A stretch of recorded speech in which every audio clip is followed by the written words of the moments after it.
Right నా. So నా పేరు సుమన్ అన్న. సో నేను మీకు accounts principles and practice of accounting paper 1 deal చేస్తాను. అలాగే నెక్స్ట్ ఫౌండేషన్ లెవెల్లో సో పేపర్ 1 డీల్ చేస్తాను. అలాగే నేను స్టాటిస్టిక్స్ మ్యాథమెటిక్స్ లో ఒక చిన్న పార్ట్ అను స్టాటిస్టిక్స్, సో అది కూడా నేనే డీల్ చేస్తాను. So approximately it is 40 marks. So మీకు approximately 140 marks. So overall 400 marks లో 140 మార్క్స్ ఫౌండేషన్ లెవెల్లో నేను డీల్ చేస్తాను. సో రిమైనింగ్ ఏ సబ్జెక్టు ఆ ఫ్యాకల్టీ కన్సర్న్ ఫ్యాకల్టీ వస్తారు. సో మ్యాథమెటిక్స్ సపరేట్ ఫ్యాకల్టీ, అందరూ కూడా ఏ సబ్జెక్ట్ ఆ కన్సర్న్ ఫ్యాకల్టీ వస్తారు. సో నా పార్ట్ ఫౌండేషన్ లెవెల్లో accounting principles and practice of accounting 100 marks as well as statistics 40 marks. Right. So మనం ఈ స్కెడ్యూల్ ఇప్పుడు మనం స్టార్ట్ చేస్తుందన్న paper 1 principles and practice of accounting. So ఈ పేపర్ ఫస్ట్ ఇంపార్టెంట్ థింగ్, ఇది 100 మార్క్స్ పేపర్. అలాగే ఇది డిస్క్రిప్టివ్ మోడ్. సో డిస్క్రిప్టివ్ అంటే సో క్వశ్చన్స్ ఆన్సర్ షీట్ లో మనం నీట్ గా పెన్ అండ్ పేపర్ ఉపయోగించి నీట్ గా రాసి సబ్మిట్ చేయాలి. సో మల్టిపుల్ చాయిస్ క్వశ్చన్స్ కాదు, బబ్లింగ్ అనే కాన్సెప్ట్ ఇక్కడ ఏమీ ఉండదు. సో పేపర్ 1 100 మార్క్స్ కూడా డిస్క్రిప్టివ్. రైట్ నా. సో ఫౌండేషన్ లో 2 సబ్జెక్ట్స్ డిస్క్రిప్టివ్, అకౌంట్స్ అండ్ లా. మీకు ప్రెజెంట్ స్కెడ్యూల్ ఆ 2 రన్ అవుతున్నాయి. రైట్ అన్న. సో నెక్స్ట్ నుంచి మళ్ళీ రిమైనింగ్ కూడా కంటిన్యూ అవుతుంది. సో ఈ 2 పేపర్స్ కూడా డిస్క్రిప్టివ్ మోడ్, అంటే ఓన్లీ మనం పెన్ అండ్ పేపర్ మోడ్ లో రాస్తామన్నా, బబ్లింగ్ మల్టిపుల్ చాయిస్ క్వశ్చన్స్ ఏమి కూడా దీనిలో ఉండదు. రైట్. ఫస్ట్ ఇంపార్టెంట్ థింగ్ అది. సో నెక్స్ట్ ఈ పేపర్ ఏదైతే ఉందో 100 మార్క్స్ పేపర్, సో ఫౌండేషన్ లెవెల్లో పేపర్ 1 అంటే ఇంతకు ముందు ఫౌండేషన్ సిఏ కోర్స్ లో టాపిక్ వైజ్ వెయిటేజ్ అనేది కంపల్సరీ కాదు ఇంతకు ముందు. Right. From the last 4 attempts మనకి ఏదైతే న్యూ కోర్స్ ఇంట్రడ్యూస్ చేశారో అప్పటి నుంచి టాపిక్ వైజ్ వెయిటేజ్ అనేది కంపల్సరీ చేశారు. అంటే మన పేపర్ 100 మార్క్స్ ఉంటే ఏదైతే వెయిటేజ్ ఇన్స్టిట్యూట్ వాడు చెప్తున్నాడో ఆ వెయిటేజ్ ఏదైతే ఉంటుందో అది కంపల్సరీగా క్వశ్చన్ పేపర్ లో ఉండి తీరుతుంది. ఇంతకుముందు అలా రూల్ లేదు నాన్న. ఫర్ ఎగ్జాంపుల్ ఒక పార్ట్నర్షిప్ అండ్ కంపెనీ అకౌంట్స్ అనే టాపిక్ నుంచి approximate highest 70 to 80% questions marks కూడా ఇచ్చిన రోజులు ఉన్నాయి. ఒక క్వశ్చన్ పేపర్ లో 70% marks only partnership and company accounts నుంచి అడిగేసిన రోజులు కూడా ఉన్నాయి. కానీ అలా ఇప్పుడు కుదరదు. రైట్ అన్న. న్యూ సిస్టమ్ లో అకౌంటింగ్ అంటే it includes every chapter. Every chapter has a some weightage. Right now. Next. So we have to go as per the weightage. Next. Foundation level లో ఉన్నటువంటి పేపర్ అకౌంటింగ్ ఏదైతే ఉందో ఈ accounting అనే paper already class లో ఉన్న అందరికీ కూడా తెలిసినటువంటి నోన్ సబ్జెక్ట్, కొత్తది కాదు. ఫస్ట్ థింగ్ అంటే లైక్ మీకు కొన్ని సబ్జెక్ట్స్ ఫౌండేషన్ లో లా కానీ, రైట్, బిజినెస్ కరస్పాండెన్స్ రిపోర్టింగ్ కానీ, బిజినెస్ కమర్షియల్ నాలెడ్జ్ కానీ, ఇలాంటి కొన్ని పేపర్స్ ఏవైతే ఉంటాయో అవి అసలు మీకు తెలియదు. అంటే లైక్ మీకు intermediate first year second year లో కానీ లేదా డిగ్రీలో కానీ వాళ్ళు చదువున్న డిగ్రీ పర్సెంట్ ఏమైనా ఉంటాయి. సో వాళ్ళకి కానీ ఐడియా ఉండే ఛాన్స్ ఉంటుంది నాకు అకౌంటింగ్ అనేది. బట్ రిమైనింగ్ పేపర్స్ తక్కువ. ఇంటర్మీడియట్ లో కానీ చదవకపోతే ఇంటర్మీడియట్ కానీ MEC first year second year లేదా ఎంపీసీ ఏదైనా సరే వాళ్ళకి అసలు సబ్జెక్ట్ ఉండదు. బట్ అకౌంటింగ్ అనేది ఎంఈసీ కానీ చదువు ఉంటే ఇంటర్మీడియట్ లో ఖచ్చితంగా అకౌంటింగ్ మీద ఒక ఐడియా అవేర్నెస్ అనేది కంపల్సరీగా అందరికీ ఉంటుంది. సో వాట్ ఈజ్ అకౌంటింగ్ అనేది. రైట్. మరి సార్ మరి accounting already first year intermediate second year లో ఉంది కదా, మనకి ఏం నేర్చుకోవాలి? The depth of the subject is different. Right. So knowledge depth is different. So what ever అంటే ఇంటర్మీడియట్ లో ఏదైతే ఉంటుందో అది బేసిక్ లెవెల్. రైట్. టాపిక్ లో అండర్స్టాండింగ్ బేసిక్ లెవెల్ వరకు ఉంటుంది. లైక్ ఫస్ట్ ఇయర్ అయితే వెరీ బేసిక్ ఉంటుంది, సెకండ్ ఇయర్ లెవెల్ కొన్ని కాన్సెప్ట్స్ పెరిగితే బట్ బేసిక్ నాలెడ్జ్ ఉంటుంది. బట్ ఫౌండేషన్ లెవెల్లో accounting refers to depth. Right. Depth of the knowledge అనేది ఫౌండేషన్ లెవెల్ అకౌంటింగ్ కి డిఫరెంట్ గా ఉంటుంది. సో సబ్జెక్ట్ నాలెడ్జ్ కొంచెం డీప్ గా చదవాలి. ఎందుకంటే మనం ఏదైతే ఫౌండేషన్ లెవెల్ అకౌంట్స్ నేర్చుకుంటామో అది నెక్స్ట్ లెవెల్ ఇంటర్ కానీ ఫైనల్ కానీ బేస్. ఇక్కడ ఎవరైతే అకౌంటింగ్ లో ప్రాపర్ బేస్ తో కరెక్ట్ గా ఉంటారో వాళ్ళందరికీ సిఏ ఇంటర్ కానీ ఫైనల్ కానీ చాలా ఈజీ అయ్యే అవకాశాలు ఉంటాయి. ఎందుకంటే ఈ అకౌంటింగ్ అనే పేపర్ ఫౌండేషన్ లెవెల్లో ఉంటుంది, సిఏ ఇంటర్ లెవెల్లో ఉంటుంది, ఈవెన్ అండ్ సిఏ ఫైనల్ లో కూడా ఉంటుంది. Right. So everywhere, so every level CA exam level ఏదైతే ఉంటుందో ప్రతి లెవెల్లో కూడా మార్క్స్ ఉంటాయి. ఫౌండేషన్ లెవెల్ 100 మార్క్స్ అన్న, సిఏ ఇంటర్ లెవెల్లో ఇది పేపర్ ని 2 పేపర్స్ కింద అకౌంటింగ్ ని 2 పేపర్స్ కింద 2 గ్రూప్స్ లో పెడతాను. అక్కడ మనం 200 మార్క్స్ ఎగ్జామ్ అర్థమవుతాను. ఫైనల్ లో 100 మార్క్స్ కి మళ్ళీ ఎగ్జామ్ ఉంటుంది అకౌంటింగ్. సో కాబట్టి సో ఈ అకౌంటింగ్ అనే పేపర్ కి ఇంపార్టెన్స్ వెయిటేజ్ బేస్ లెవెల్లో ఇంపార్టెన్స్ ఉంటుంది. అలాగే నెక్స్ట్ ఫ్యూచర్ లెవెల్స్ లో కూడా ఇంపార్టెన్స్ ఉంటుంది. రైట్. సరే, ఈ టాపిక్ లో ఫస్ట్ అబ్జర్వేషన్ ఇందాక నేను చెప్పాను కదా మీకు. సో ఏదైతే ఇక్కడ చెప్తాడో ప్రతి టాపిక్ కి కూడా వెయిటేజ్ అని ఉంటుంది. ఫర్ ఎగ్జాంపుల్ చూడండి, ఫస్ట్ చాప్టర్ థియరిటికల్ ఫ్రేమ్వర్క్ అన్నారు. ఈ ఫ్రేమ్వర్క్ వాడు ఇచ్చినటువంటి వెయిటేజ్ 5 to 10%. 5 to 10% ఇది మినిమం అండ్ మాక్సిమం లిమిట్స్. అంతలో ఎంతైనా వాడవచ్చు. మార్క్స్ లైక్ 10 మార్క్స్ ఇవ్వచ్చు, 5 మార్క్స్ ఇవ్వచ్చు, 5 to 10 మార్క్స్ ఎంతైనా మినిమం వాడు అసైన్ చేయొచ్చు 100 మార్క్స్ పేపర్. నెక్స్ట్ అలాగే అకౌంటింగ్ ప్రాసెస్ లో books of accounts, trial balance and rectification of errors. Right నా bank reconciliation statement, inventory, depreciation. ఇక్కడ వరకు 2, 3, 4, 5 ఈ చాప్టర్స్ నుంచి అప్రాక్సిమేట్ గా 25 to 30% మార్క్స్. దీనిలో ఏదైతే రెక్టిఫికేషన్ ఆఫ్ ఎర్రర్స్ అనే టాపిక్ ఉందో దీని నుంచి మినిమం మార్క్స్ కూడా ఉంటాయి. Right and most important topic. Right. అలాగే నెక్స్ట్ దీనిలో చాలా టాపిక్స్ మనకి ఇంటర్మీడియట్ లో ఉంటాయి చెప్పాను కదా, కానీ so depth of the topic is different. Next అలాగే స్పెషల్ ట్రాన్సాక్షన్స్ ఏవైతే ఉన్నాయో ఈ టాపిక్ స్పెషల్ ట్రాన్సాక్షన్స్ లో చాలా ఇంటర్నల్ పార్ట్స్ ఉన్నాయి. అబ్జర్వ్ చేస్తే bills of exchange, sale of goods, consignment, average due date, account current. వీటిలో మనం అంటాం స్పెషల్ ట్రాన్సాక్షన్స్ అని అంటాం. వీటి యొక్క పర్సంటేజ్ 15 to 20%. సో నువ్వు కొంచెం అబ్జర్వ్ చేయను. బేసిక్స్ ఫస్ట్ లెవెల్లో ఏవైతే ఉన్నాయో సో 1 నుంచి 3, 5 చాప్టర్స్ వరకు ఇవన్నీ బేసిక్స్ అంటే అప్రాక్సిమేట్ గా బేసిక్స్ నుంచి 30%. అది intermediate first year second year లో బేసిక్స్ అన్ని చాలా వరకు కావచ్చు. స్పెషల్ ట్రాన్సాక్షన్స్ నుంచి 15 to 20%. అలాగే నువ్వు అబ్జర్వ్ చేసే ఫైనల్ అకౌంట్స్ నుంచి final accounts and partnership and NPO non profit organisation ఇక్కడ నుంచి 30 to 40%. కంపెనీ అకౌంట్స్ నుంచి 10 to 15%. అంటే మినిమం లో మినిమం చూసుకుంటే company accounts, final accounts, partnership, company accounts. మళ్ళీ చెప్తాను, final accounts, partnership accounts, company accounts. వీటి నుంచి in and around 40 to 60% weightage cover. Remaining topics నుంచి రిమైనింగ్ 60% కవర్ అవుతుంది. సో దీనిలో మనం అబ్జర్వ్ చేయాల్సినటువంటి విషయం, ఈ వెయిటేజ్ ని బట్టి మనం అబ్జర్వ్ చేస్తే ఇంతకు ముందు లాగా రైట్ ఏవో కొన్ని టాపిక్స్ చదువుకుని కొన్ని సబ్జెక్ట్స్ కొన్ని మార్క్స్ సంపాదించలాంటి కాన్సెప్ట్ ఇప్పుడు లేదు. 100 marks best marks, pass mark, అలాగే ఎగ్జామ్షన్స్ ఏదైనా హైయెస్ట్ మార్క్స్ రావాలి అనుకుంటే సో డెఫినెట్ గా వాళ్ళు ఏం చేయాలన్నా ప్రతి line to line institute material prepare అవ్వాలి. ప్రతి line to line institute material prepare అవ్వాలి. ఎవ్రీ ప్రాబ్లమ్ ని మనం ఏం చేయాలి, సాల్వ్ చేయాలి. సో ఇన్స్టిట్యూట్ మెటీరియల్ లో ఉన్నటువంటి ఎవ్రీ ప్రాబ్లమ్ మనం సాల్వ్ చేయాలి. Right, first point. Right, next point. So నేను ఎగ్జామ్ పేపర్ లో ఉన్నటువంటి టాపిక్స్ వాటి యొక్క వెయిటేజ్ చెప్పాను. First point. Second point, so paper pattern, exam pattern. So foundation లెవెల్లో ఎగ్జామ్ ప్యాటర్న్ ఎలా ఉంటుంది, అకౌంట్స్ ఎగ్జామ్ ప్యాటర్న్ ఎలా ఉంటుంది. రైట్ నా దీనిలో మనకి క్వశ్చన్స్ ఉంటాయి నా examination.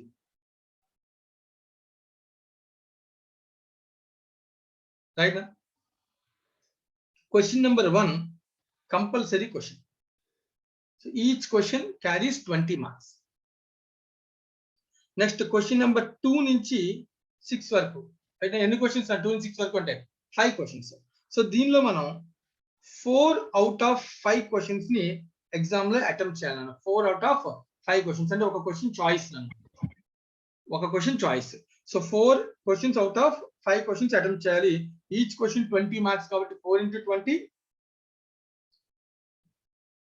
80 marks. So 4 into 20 80 marks. So overall గా మనం ఎగ్జామ్ 100 మార్క్స్ కి అటెంప్ట్ చేయాలి. బట్ చాయిస్ తో కలిపి చూసుకుంటే మనకి 120 మార్క్స్ కి క్వశ్చన్ పేపర్ అనేది ప్రిపేర్ అవుతుంది. సో 120 మార్క్స్ కి క్వశ్చన్ పేపర్ ప్రిపేర్ అవుతుంది. దానిలో మనం 100 మార్క్స్ అటెంప్ట్ చేయాలి. దానిలో question number 1 compulsory question 20 marks. Right. ఈ కంపల్సరీ క్వశ్చన్ ఏదైతే ఉంటుందో ఇది జనరల్ గా థియరిటికల్ గా ఉంటుంది. Like true or false statements అవ్వచ్చు, లేదంటే చిన్న చిన్న ప్రాబ్లమ్స్ ఇచ్చి సాల్వ్ చేయవచ్చు, లేదంటే చిన్న చిన్న డెఫినేషన్స్ అడగచ్చు, లేదా ఒక స్టేట్మెంట్ ని అనలైజ్ చేయమని అడగచ్చు. So what are be the thing. So compulsory question కొంతవరకు maximum thing majority portion question number 1 లో మెజారిటీ పోర్షన్ ఏముంటుంది, థియరిటికల్ గా ఉంటుంది. రిమైనింగ్ 80 మార్క్స్ ఏవైతే 4 క్వశ్చన్స్ అవుట్ ఆఫ్ 5 మనం ఏదైతే అటెంప్ట్ చేయాలో ఈ 80 మార్క్స్ ప్యూర్ ప్రాక్టికల్ గా ఉంటుంది. Pure practical means problematic. Right. Next ఈ క్వశ్చన్ పేపర్ ఏదైతే ఉంటుందో సో ఈచ్ క్వశ్చన్ 20 మార్క్స్ అన్నాను కదా, అది క్వశ్చన్ నెంబర్ 1 అయినా 2 అయినా 3 అయినా ఏ క్వశ్చన్ అయినా 20 మార్క్స్. ఈ 20 మార్క్స్ ఎగ్జామినేషన్ లో ఎలా అడగచ్చు, 20 మార్క్స్ క్వశ్చన్ ఎలా ఫ్రేమ్ చేయొచ్చు. ఫర్ ఎగ్జాంపుల్ క్వశ్చన్ నెంబర్ 1 అయితే కంపల్సరీ క్వశ్చన్ లో ఒక్కొక్క స్టేట్మెంట్ ఇచ్చి 2 మార్క్స్ అడుగుతారంట. అంటే అప్పుడు ఎన్ని స్టేట్మెంట్స్ ఉంటాయి, 10 స్టేట్మెంట్స్ ఉంటాయి. ఈ స్టేట్మెంట్ 2 మార్క్స్ 20 మార్క్స్. ఒక క్వశ్చన్ 20 మార్క్స్ ఇలాగా 10 పార్ట్స్ కింద ఫ్రేమ్ చేయొచ్చు. లేదు సార్ అనుకుంటే 5 మార్క్స్ ఈచ్ చొప్పున 4 క్వశ్చన్స్ ఫ్రేమ్ చేయొచ్చు. అది కూడా 20 మార్క్సే కదా. లేదు అంటే 10 + 10 10 మార్క్స్ క్వశ్చన్స్ ఫ్రేమ్ చేయొచ్చు. లేదు అంటే 8 + 8 + 4 ఇలా 20 మార్క్స్ ఫ్రేమ్ చేయొచ్చు. So framing 20 marks question framing internal parts ఎన్నైనా ఉండొచ్చు. స్పెసిఫిక్ గా ఇన్ని పార్ట్స్ ఉండాలని రూల్ ఏమీ లేదు. రైట్ నాన్న. సో ఎన్ని పార్ట్స్ అయినా ఉండొచ్చు. క్వశ్చన్ యొక్క లెంత్, పేపర్ లెంత్ అనేది సో వాడు ఇచ్చిన నెంబర్ ఆఫ్ క్వశ్చన్స్ బట్టి మారిపోతుంది. సో ఇక్కడ అబ్జర్వ్ చేయాల్సిన విషయం ఏంటంటే ఎగ్జామ్ ప్యాటర్న్ చాలా టఫ్ ప్యాటర్న్. పేపర్ యొక్క లెంత్ చాలా టఫ్ ఉంటుంది. డిస్క్రిప్టివ్ మోడ్, ఈచ్ లైన్ చదివేటప్పుడే కాన్సన్ట్రేషన్ ఉండాలి. కాన్సన్ట్రేషన్ చదువుతూ ఉన్నప్పుడే కాన్సన్ట్రేట్ చేస్తూ, రైట్ అన్న, చదువుతున్నప్పుడే క్వశ్చన్ అనలైజ్ చేస్తూ వెంటనే మనం దాన్ని ఇంప్లిమెంట్ చేయాలి. రైట్, ఎగ్జామినేషన్ లో దాన్ని రాయాలి. సో ఇక్కడ మనకి స్పీడ్ ఉండాలి, యాక్యురసీ ఉండాలి. ఎగ్జామ్ ప్యాటర్న్ లో అకౌంటింగ్ పేపర్ ని మనం అటెంప్ట్ చేయాలంటే ఏముండాలి? స్పీడ్ ఉండాలి, యాక్యురసీ ఉండాలి. రెండు ఉండాలి. సో ఓన్లీ యాక్యురసీ ఉన్న వాళ్ళు కూడా హైయెస్ట్ మార్క్స్ సంపాదించలేరు, ఓన్లీ స్పీడ్ ఉన్న వాళ్ళు కూడా highest marks సంపాదించలేరు.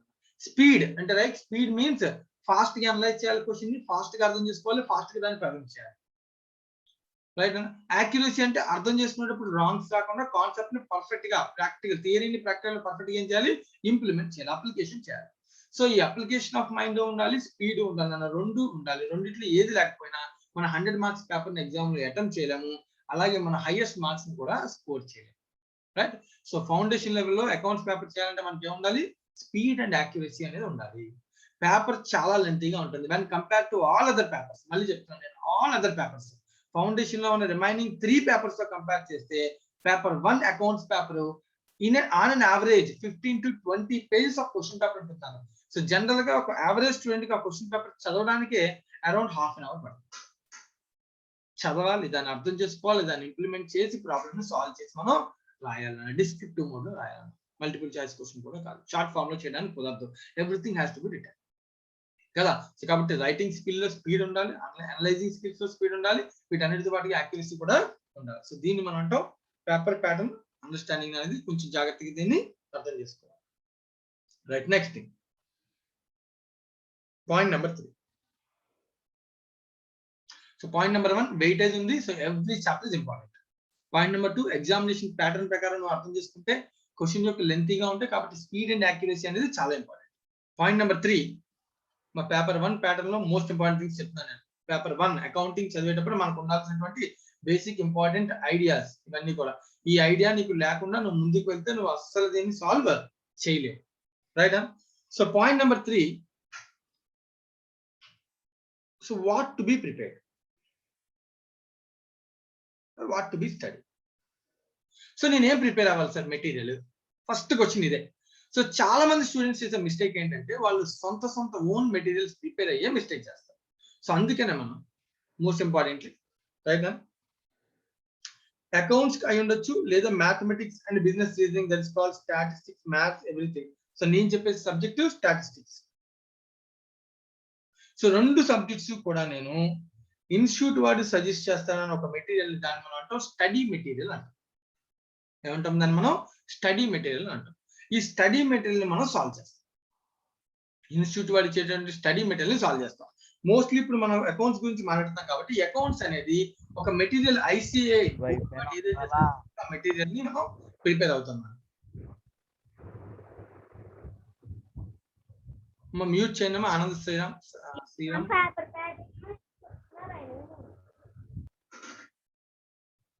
Right, study material మనం ప్రిపేర్ అవ్వాలి. సో ఈ స్టడీ మెటీరియల్ యాక్చువల్ గా 2 విషయాలు ఉంటాయి. ఒకటి, ప్రతి చాప్టర్ లోని ఇల్లుస్ట్రేషన్స్ ఉంటాయి, అలాగే ప్రాక్టీస్ క్వశ్చన్స్ అని కూడా ఉంటాయి. సో మనం డిస్క్రిప్టివ్ గురించి మాట్లాడుతున్నాం. So accounts paper study material ఎవరు ఇష్యూ చేస్తారు అనేది ఐసిఏఐ బోర్డు ఇష్యూ చేస్తుంది. ఆ బోర్డు మెటీరియల్ ఫాలో అవుతాం. సో దానిలో ఇల్లుస్ట్రేషన్స్ ఉంటాయి, ప్రాక్టీస్ క్వశ్చన్స్ ఉంటాయి.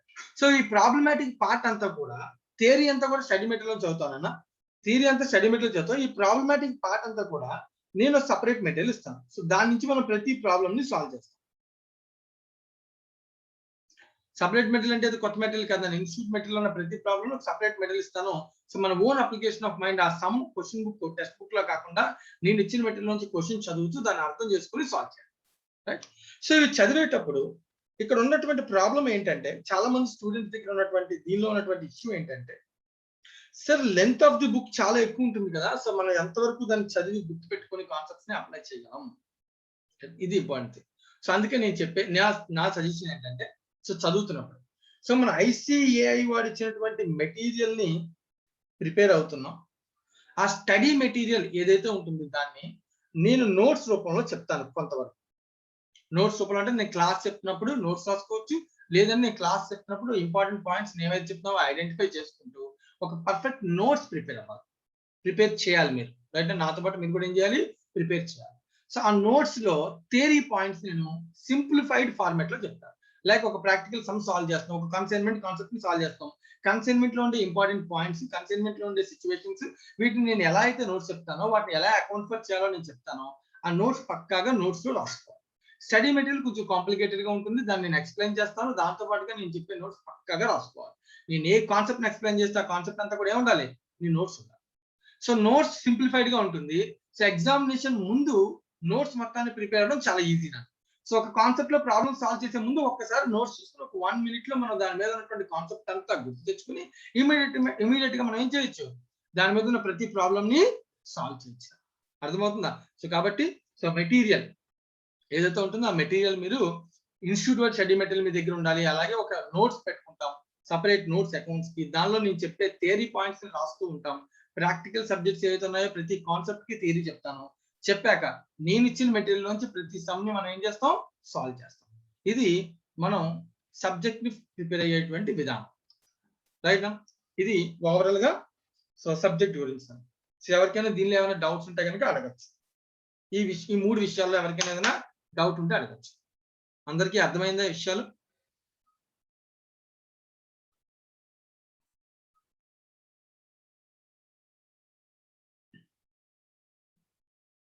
కార్తీక్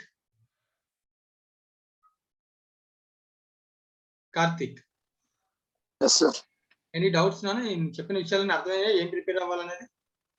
yes sir, అర్థమైంది సార్. రైట్ నా, రైట్, మ్యూట్ చేయనా. రైట్ నా, నేను సబ్జెక్ట్ లోకి వెళ్తాను ఇంకా. సో నేను ఓవరాల్ వ్యూ చెప్పాను, సబ్జెక్ట్ మనం ఎలా ప్రిపేర్ అవ్వాలి, మనం ఏం ప్రిపేర్ అవ్వాలి, మనకి దగ్గర ఏమేమి ఉండాలి అన్ని కూడా నేను ఇన్ఫర్మేషన్ ఇచ్చాను. సో ఎగ్జామినేషన్ పేపర్ ప్యాటర్న్ ఎలా ఉంటుందో చెప్పాను.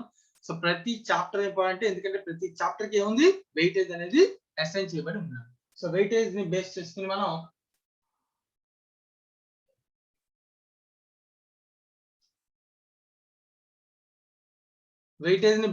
మనం ఏం చేయాలి, ప్రిపేర్ అవ్వాలి, రైట్?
రైట్, నేను స్టార్ట్ చేద్దాం. So first chapter, so first important thing, ఈ టాపిక్ నేను స్టార్ట్ చేయడానికి ముందు, సబ్జెక్ట్ లోకి ఎంటర్ అవడానికి ముందు నేను ఒక విషయం చెప్తున్నాను. ఎప్పుడైతే ఇన్స్టిట్యూట్ మెటీరియల్ ఫస్ట్ చాప్టర్ చదువుతామో, జనరల్ గా అకౌంట్స్ లో, ప్రాక్టికల్ సబ్జెక్ట్స్ చాలా వాటిలో ఫస్ట్ చాప్టర్ ఏదైతే మనం చదువుతామో అది ఓవరాల్ సబ్జెక్ట్ ని రిప్రజెంట్ చేస్తుంది. సో ఫస్ట్ చాప్టర్ ఏం రిప్రజెంట్ చేస్తుంది, ఓవరాల్ సబ్జెక్ట్ ని. అకౌంట్ సబ్జెక్ట్ లో మొత్తం అన్ని విషయాలు ఈ టాపిక్ లోనే ఉంటాయి, ఫస్ట్ చాప్టర్ లోనే ఉంటాయి. సో అందుకని చాలా మందికి ఫస్ట్ చాప్టర్ ని అర్థం చేసుకోవడం కానీ చదవడం కానీ కొంచెం కష్టం. సో చాలా మంది స్టూడెంట్స్ ఈ ఫస్ట్ చాప్టర్ ప్రిపరేషన్ మొదలు పెడతారు, చదవగానే సో భయం కలిగే వాళ్ళు ఆపేస్తుంటారు కూడా. సో దయచేసి అందుకని చెప్తున్నాను, ఫస్ట్ చాప్టర్ లో నేను కొన్ని విషయాలు డిస్కస్ చేస్తాను, కొన్ని విషయాలు నేను డిస్కస్ చేయను. సో ఇది theoretical pure theory points right. So నేను ఏవైతే డిస్కస్ చేస్తున్నావో అవి నెక్స్ట్ లెవెల్ కి ఉపయోగపడుతూ ఉంటే వాటిని ఉపయోగించుకుంటే మనం ఏం చేస్తాం, so level by level subject మొత్తాన్ని నేర్చుకుంటాం. సో నేను ఏదైతే చెప్తానో జాగ్రత్తగా కాన్సన్ట్రేటెడ్ గా నేను చెప్పేది వింటూ ప్రిపేర్ అవ్వాలి రైట్. సో ఫస్ట్ చాప్టర్, అలాగే నెక్స్ట్ ఇంకొక విషయం, ఈ టాపిక్స్ లో ఫస్ట్ అకౌంట్స్ 2-3 days పాటు మనం నేర్చుకునేంత కూడా బాగా థియరిటికల్. సో ఈ థియరిటికల్ కాబట్టి సో కొంతవరకు స్లోగా వెళ్తాను బాగా. సో ఎవరికైనా సరే ఏదైనా డౌట్స్ ఉంటే కనుక గ్యాప్స్ ఇస్తూ అడుగుతూ ఉంటాను. సో మీరు నాకు రెస్పాండ్ అయ్యి చెప్తూ మనం ముందుకు నెమ్మదిగా నేర్చుకుంటూ వెళ్తాం. సో వన్స్ 3-4 days తర్వాత బేసిక్ థియరీస్ అన్ని కంప్లీట్ అయిపోతే అప్పటి నుంచి కొంచెం ప్రాక్టికల్ కాన్సెప్ట్స్ లోకి వెళ్తాం. అప్పటి నుంచి కొంచెం చాలా యాక్టివ్ గా, అది క్లాస్ 1 hour అయినా 1.5 hour అయినా 2 hours అయినా ఈవెన్ 3 hours నేను క్లాస్ చెప్పినప్పుడు మీరు చాలా యాక్టివ్ గా వింటాను. బట్ థియరీ దగ్గరికి వచ్చినప్పటికి కొంచెం స్లోగా ఉంటారు, అది ఎక్కువసేపు స్పెండ్ చేయలేరు మీరు. సో కాబట్టి నేను చాలా స్లోగా కాన్సెప్ట్ టు కాన్సెప్ట్ బ్రేక్స్ ఇస్తూ నెమ్మదిగా చెప్పుకుంటూ వెళ్తాను రైట్. ఫస్ట్ చాప్టర్ అంతా కూడా అలాగే ఉంటుంది, ఆల్మోస్ట్ 2-3 chapters, ఒక 2-3 days పాటు నేను చెప్పబోయే థియరీ అంతా కూడా థియరిటికల్ గా ఉంటుంది. బట్ థియరీ దాంతో పాటు నేను ప్రాక్టికల్ అప్లికేషన్ రెండింటిని మిక్స్ చేస్తూ చెప్తాను right. Right first basic introduction.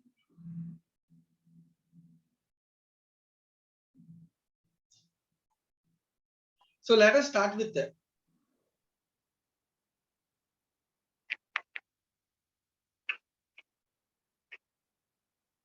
definition of accounting.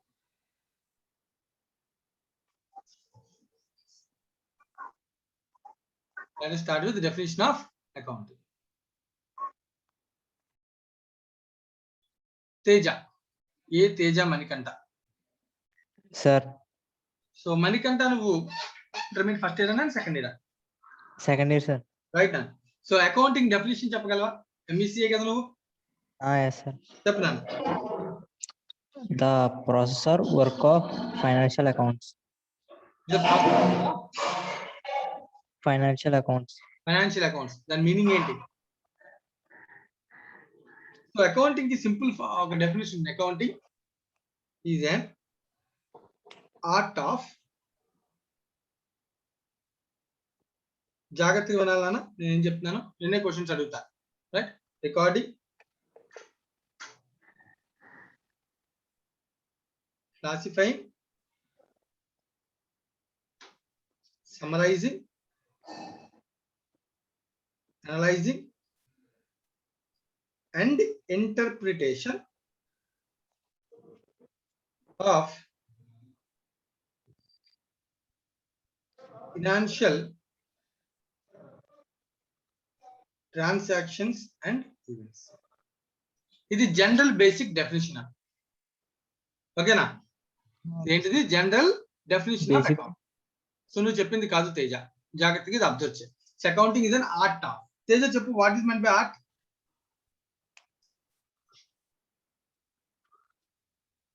Teja, Art is a work or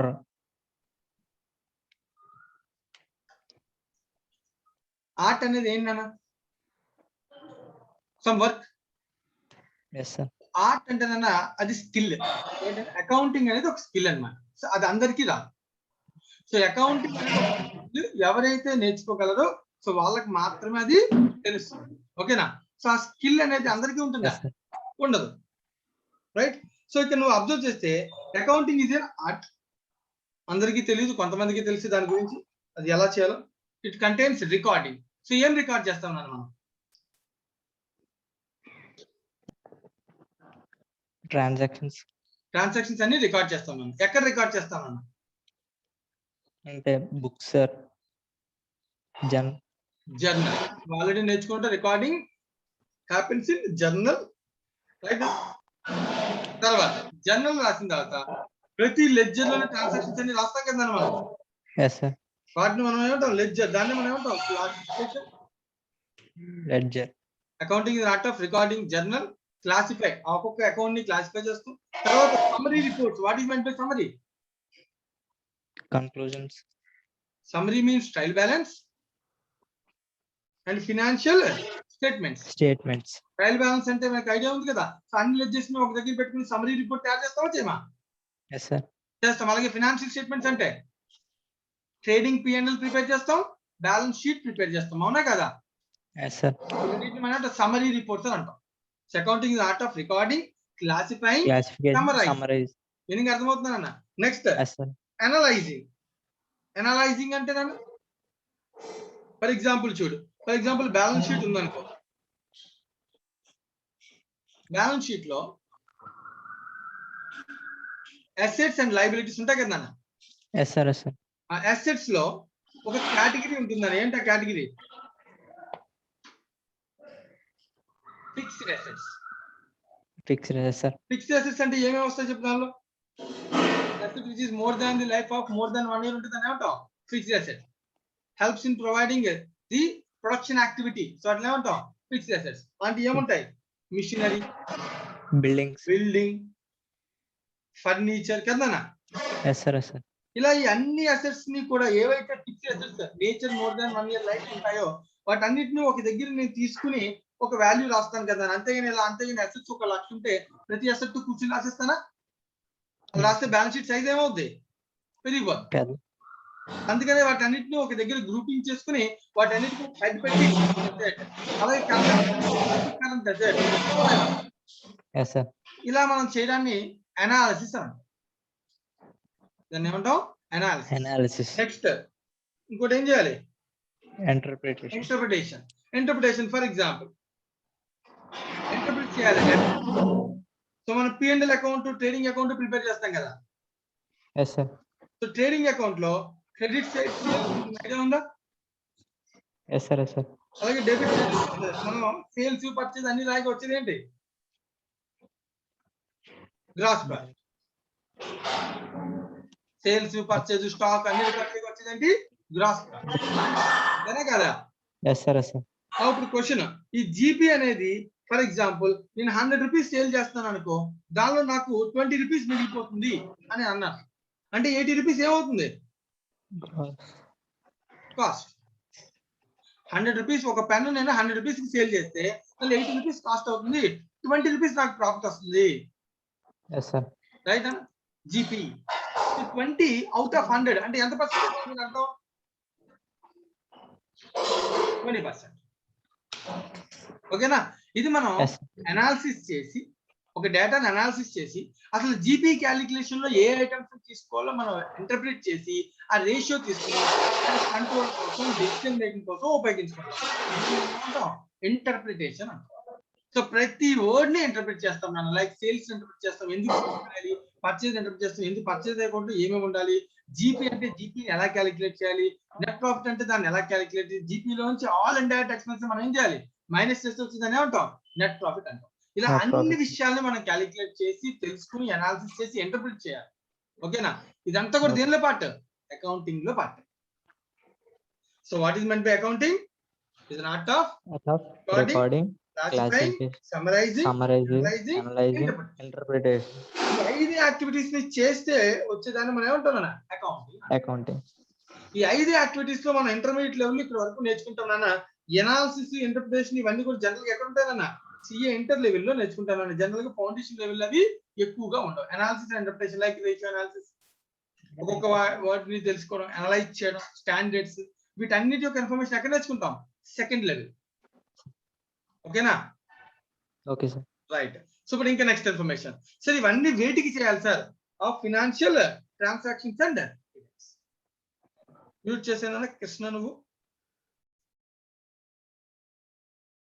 mute చేసే.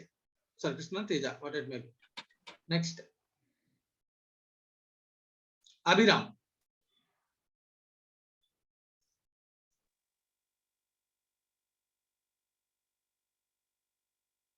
అభిరామ్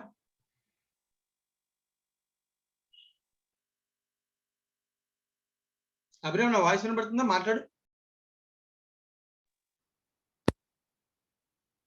అభిరామ్, నీ వాయిస్ నాకు రావట్లేదు. Okay, no problem.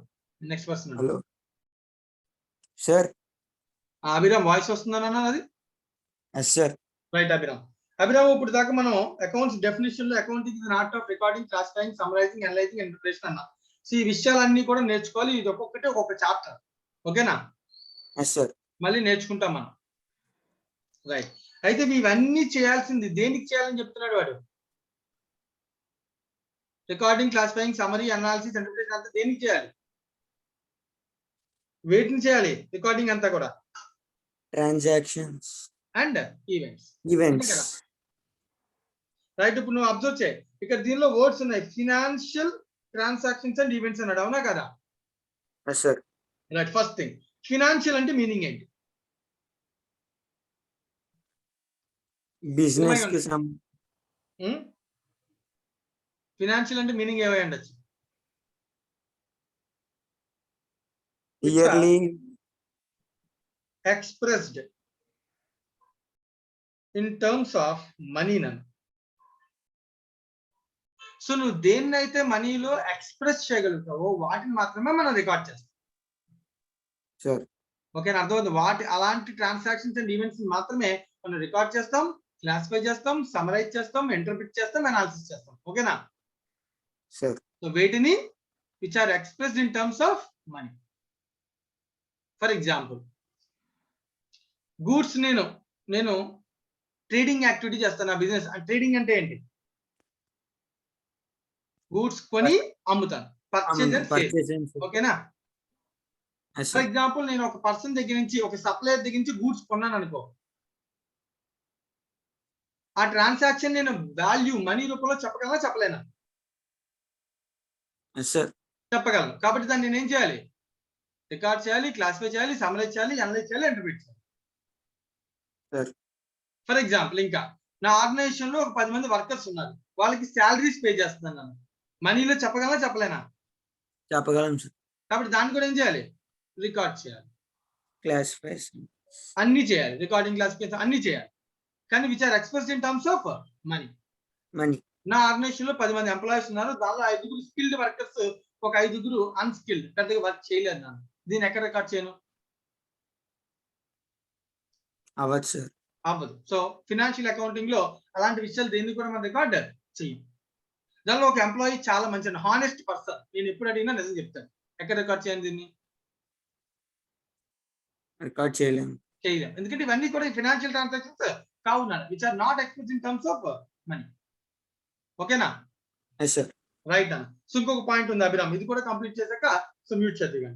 సో ఇప్పుడు దీనిలో ఫినాన్షియల్ థింగ్స్ ని రికార్డ్ చేయాలన్నా బానే ఉంది. ఏమేమి రికార్డ్ చేయాలని చెప్తున్నాడు వాడు? Financial transactions and events. Okay, financial అంటే మనీలో ఎక్స్ప్రెస్ చేసేది. సో మనీలో ఎక్స్ప్రెస్ చేసే ట్రాన్సాక్షన్ రికార్డ్ చేయాలి, మనీలో ఎక్స్ప్రెస్ చేసే ఈవెంట్స్ రికార్డ్ చేయాలి. అంతేనా కదా? Yes sir. Can you explain me what is the transaction? చెప్పగలవా ఏమైనా? ఏమై ఉండొచ్చు? నన్ను ఏమి క్వశ్చన్స్ అడుగుతున్నానంటే ఇది కంగారు పెట్టడానికి కాదు, జనరల్ మీ ఆలోచన విధానం ఎలా ఉంటుందో తెలుసుకోవడానికి, అవసరం అయితే నేర్పించడానికి. నా ఆబ్జెక్టివ్ అదే. నేను అడుగుతున్నానని టెన్షన్ పడి మాట్లాడడం అనేసి ఇలాంటి పనులు చేయకండి. సో జాగ్రత్తగా ఆలోచించండి, చెప్పండి. మీకు తెలియకపోతే నేను ఎక్స్ప్లెయిన్ చేస్తాను. Not at all an issue. Transaction అంటే ఏమై ఉండే ఛాన్స్ ఉందన్న ఏదైనా కొన్ని ఎగ్జాంపుల్స్ చెప్పగలవా అభిరామ్? మధ్య జరిగే ఈవెంట్ ఏమన్నా 2 persons మధ్య జరిగే ఈవెంట్ ని. సో 2 persons మధ్య జరిగే ప్రతిదీ కూడా ట్రాన్సాక్షన్ అయినా? అంతేనా? Yes sir. ఇప్పుడు ఆర్గనైజేషన్ ఒక వర్కర్ కి వర్క్ ఇచ్చిందన్న, ట్రాన్సాక్షన్ అయినా?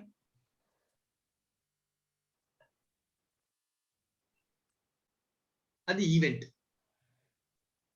ఆర్గనైజేషన్ లో ప్రతిదీ కూడా ఈవెంట్, ట్రాన్సాక్షన్ కాదు.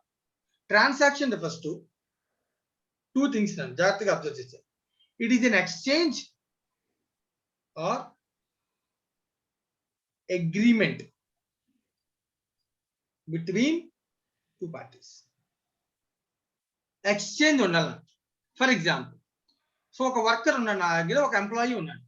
వాడికి వర్క్ ఇచ్చి వర్క్ చేయించుకుని నాకు ఎక్స్చేంజ్ లేవిస్తున్నాను, సాలరీ.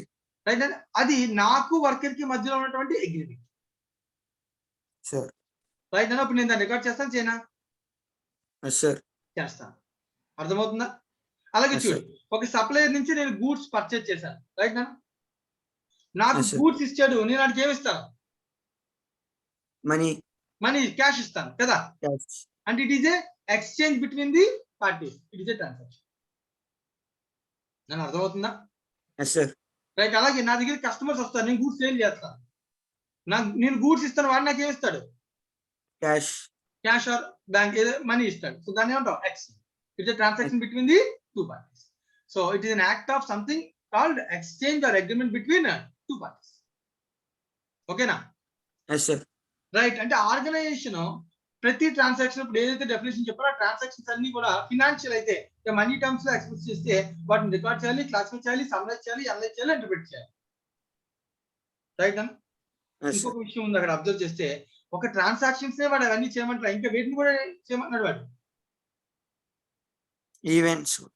మరి ఈవెంట్స్ ని కూడా నేను రికార్డ్ చేయాలా? ఈవెంట్ అంటే ఏంటి? అసలు అకౌంటింగ్ లో ఈవెంట్, ట్రాన్సాక్షన్ అంటే it's an exchange or agreement between the parties. వాటిని ఖచ్చితంగా నేను రికార్డ్ చేస్తాను, అన్ని చేస్తాను కదా. మరి ఈవెంట్ అంటే ఏమై ఉండొచ్చు? వేటిని నేను మళ్ళీ రికార్డు, క్లాసిఫై, సమ్మరైజ్, అనలైజ్ చేయాలి, ఈవెంట్ ని కూడా చేయాలంట. మరి ఈవెంట్ అంటే ఏంటి? నేను చెప్పగలవా అభిరామ్? నువ్వు అకౌంట్స్ చేసావు కదా, అకౌంట్స్ మనం రికార్డ్ చేసి ఉంటాం, అకౌంట్స్ సమ్ సాల్వ్ చేస్తుంటాం, అకౌంట్స్ చేస్తుంటాం. వాటిలో ఏది ట్రాన్సాక్షన్, ఏది ఈవెంట్? మనం ఇప్పటిదాకా నువ్వు చేసిన ఎగ్జాంపుల్స్ ఏమైనా కొన్ని గుర్తు తెచ్చుకునే వాటిలో అవన్నీ కూడా ట్రాన్సాక్షన్స్, ఈవెంట్స్? ఆలోచించి చెప్పు. కంగారు ఏం లేదు, ఒక నిమిషం ఆలోచించు. నేను టైం ఇస్తున్నా, నీకు ఎగ్జాంపుల్ హింట్స్ ఇస్తున్నాను నేను. ఇప్పుడు మనం రికార్డ్ చేస్తామా ట్రాన్సాక్షన్స్ జర్నల్ లో అభిరామ్? Yes sir. జర్నల్ లో రాసే ప్రతిదీ కూడా ట్రాన్సాక్షనా, ఈవెంటా, బోతా? బోత్. నువ్వు చేసే ప్రతిదీ ట్రాన్సాక్షన్. శాలరీ పే చేస్తావు, ట్రాన్సాక్షన్. రెంట్ పే చేస్తావు, ట్రాన్సాక్షన్. గూడ్స్ పర్చేజ్ చేస్తావు, ట్రాన్సాక్షన్. గూడ్స్ సేల్ చేస్తావు, ట్రాన్సాక్షన్. అవునా కదా? అన్ని కూడా ఏంటి? ట్రాన్సాక్షన్స్. అభిరామ్ అంతేనా? Yes sir. మరి ఈవెంట్స్ అంటే ఏంటి? మరి ఈవెంట్స్ ని కూడా వాడు రికార్డ్ చేయమని చెప్తున్నారు కదా డెఫినేషన్ లో. మరి ఈవెంట్స్ అంటే ఏమై ఉండొచ్చు నాన్న? రైట్. ఇంకొక పర్సన్ అడుగుదాం, ట్రై చేద్దాం, ఇంకెవరిని చెప్పగలరా? రైట్. బుచ్చిరాజు. బుచ్చిరాజు, ఇందాక డెఫినేషన్ లో మరి ఈవెంట్స్ అంటే ఏమై ఉండొచ్చు, వాటిని కూడా రికార్డ్ చేయాలి, క్లాసిఫై చేయాలి, సమ్మరైజ్ చేయాలి డెఫినేషన్ చెప్తుంది కదా. ఏమై ఉండొచ్చు ఈవెంట్ అంటే?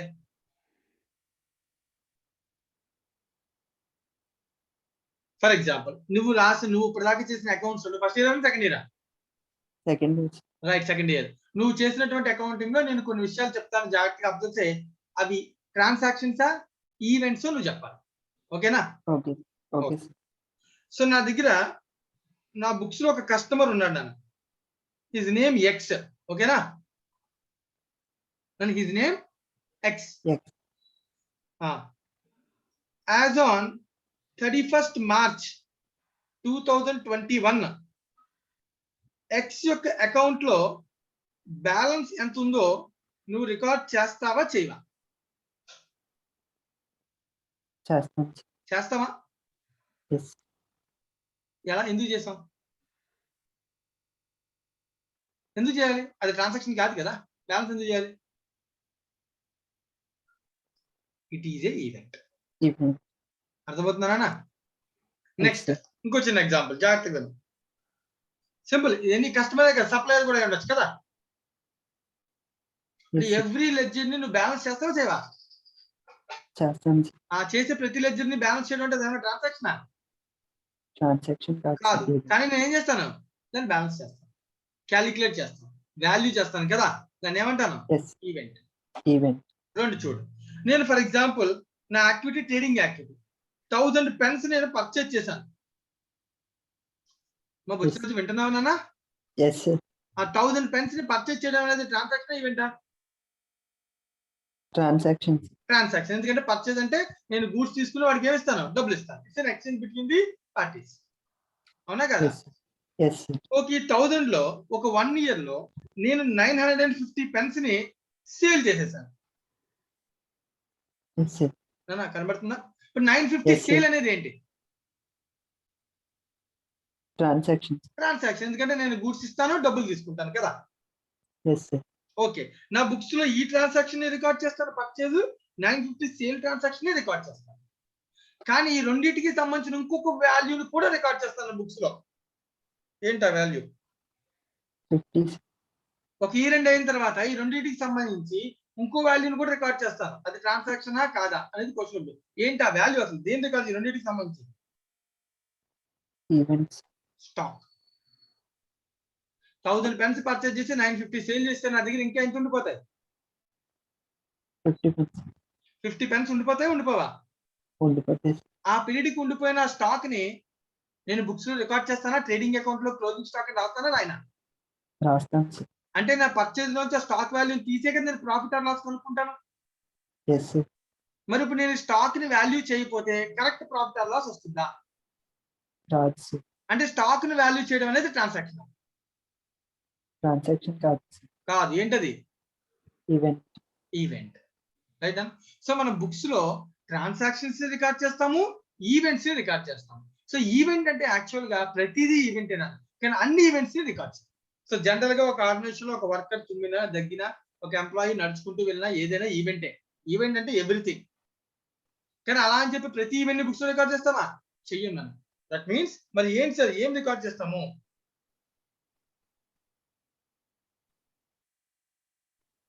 Consequences of A transaction. ఒక ట్రాన్సాక్షన్ యొక్క end result. Consequence first end result. For example చూడు, కస్టమర్ ఎక్స్ తో మనం సేల్ చేసాం, కొంత డబ్బులు ఇచ్చాడు, ఇంకా సేల్ చేసాం, మళ్ళీ కొంత డబ్బులు ఇచ్చాడు. అలా చేస్తూ ఉంటే ఇంకో కొంత బ్యాలెన్స్ ఉంది కదా. మన బ్యాలెన్స్ ఎందుకు ఉండిపోయింది? వాడితో మనం ఏం చేయడం వల్ల? ట్రాన్సాక్షన్స్ చేయడం వల్ల. అంటే ఫైనల్ గా వాడి యొక్క అకౌంట్ లో బ్యాలెన్స్ ఉంది కదా, ఎండ్ రిజల్ట్. దీన్ని మనం ఈవెంట్ అంటాం. అంటే ట్రాన్సాక్షన్స్ యొక్క ఎండ్ రిజల్ట్ ని మనం ఏమంటాం? ఈవెంట్ అంటాం. పర్చేజ్ చేస్తాం, సేల్ చేస్తాం, ఒక ఇయర్ లో బోల్డ్ సార్లు పర్చేజ్ చేస్తాం, బోల్డ్ మంది కస్టమర్స్ కి సేల్ చేస్తాం, ఫైనల్ గా కొంత స్టాక్ ని వాల్యూ చేస్తాం. సో మరి ఇప్పుడు ఇదేంటి? Stock valuation based on the end result of the transaction. అర్థమవుతుందన్నా? వీటన్నిటిని ఏమంటాం? ఈవెంట్స్ అంటాం. క్లియర్ ఏనా? రైట్. ఇప్పుడు దీనిలో డెఫినేషన్ లో సో ఎవరికైనా సరే ఏమైనా నేను చెప్పినటువంటి 2 పాయింట్స్ ట్రాన్సాక్షన్స్ అండ్ ఈవెంట్స్ లో ఏమైనా డౌట్ ఉంటే అడగండి.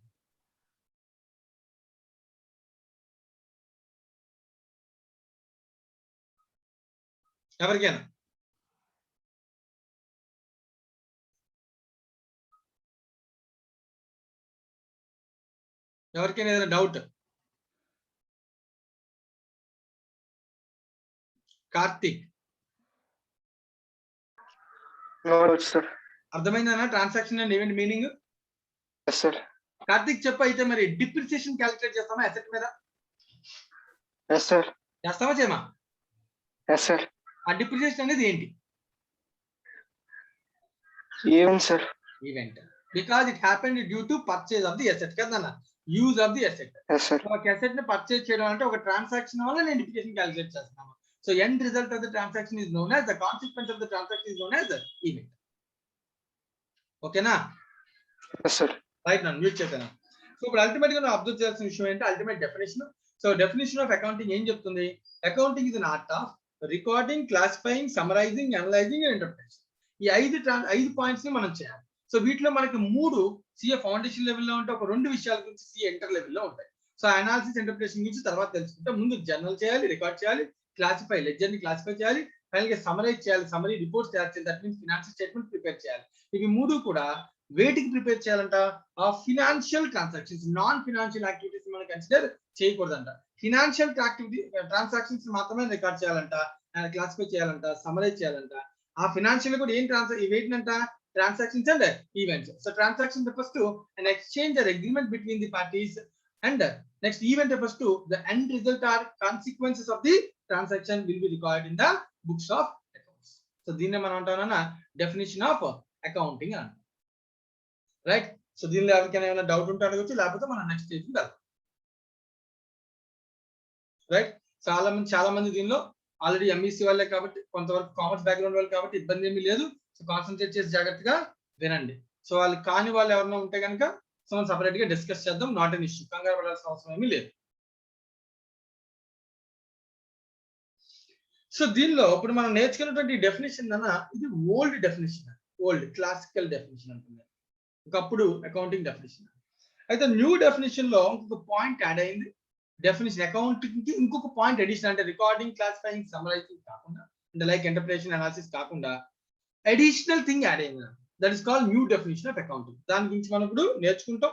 సో 1 సెకండ్ ఇది కంప్లీట్ చేసిన తర్వాత ముందుకు. So basic definition of accounting నేను ఏదైతే చెప్పానో అదంతా కూడా నోట్స్ లో ఉండాలి, రైట్? సో ఫస్ట్ పారాగ్రాఫ్స్ అన్ని కూడా అవే. మీనింగ్ ఆఫ్ అకౌంటింగ్ లో మోడర్న్ డెఫినేషన్ జాగ్రత్తగా అబ్జర్వ్ చేస్తే ఇది నా మోడర్న్. సో ఏం చెప్తున్నాడు జాగ్రత్తగా అబ్జర్వ్ చేయాలని మోడర్న్ డెఫినేషన్. సో నేను ఇందాక చెప్పిన డెఫినేషన్ కి ఈ డెఫినేషన్ కి డిఫరెన్స్ ఏంటి అనేది కూడా ఐడెంటిఫై చేయాలి. Hemanth, Hemanth sir. Yes Hemanth. So ఇందాక నేను ఓల్డ్ డెఫినేషన్ క్లాసికల్ డెఫినేషన్ చెప్పాను కదా నేను. Yes sir. అప్పుడు నేను మోడర్న్ డెఫినేషన్ ఒకటి ఐడెంటిఫై చేశాను. నేను దాని గురించి చదువుతున్నాను. దీనికి దానికి డిఫరెన్స్ ఎడిషనల్ పాయింట్ ఇక్కడ ఏముందో నువ్వు చెప్పాలి. ఓకేనా? Okay sir. ఓకేనా? Okay sir. Right. It is a process of identifying, measuring, and communicating economic information to permit informed judgments and decisions by the users of accounts. So, ఇప్పుడు ఈ definition లో ఇంతకు ముందు దానికి దీనికి ఉన్న అడిషనల్ పాయింట్ ఏంటి? ఇప్పుడు ఫర్ ఎగ్జాంపుల్ ఐడెంటిఫై చేయాలి, మెజర్ చేయాలి, క్యాలిక్యులేట్ చేసి వాల్యూ చెప్పాలి, ఇవన్నీ కూడా ఓల్డ్ డెఫినేషన్ లో ఉన్నాయా లేవా? ఉన్నాయి సార్. ఈ వేటిని ఐడెంటిఫై చేయాలి చెప్పు.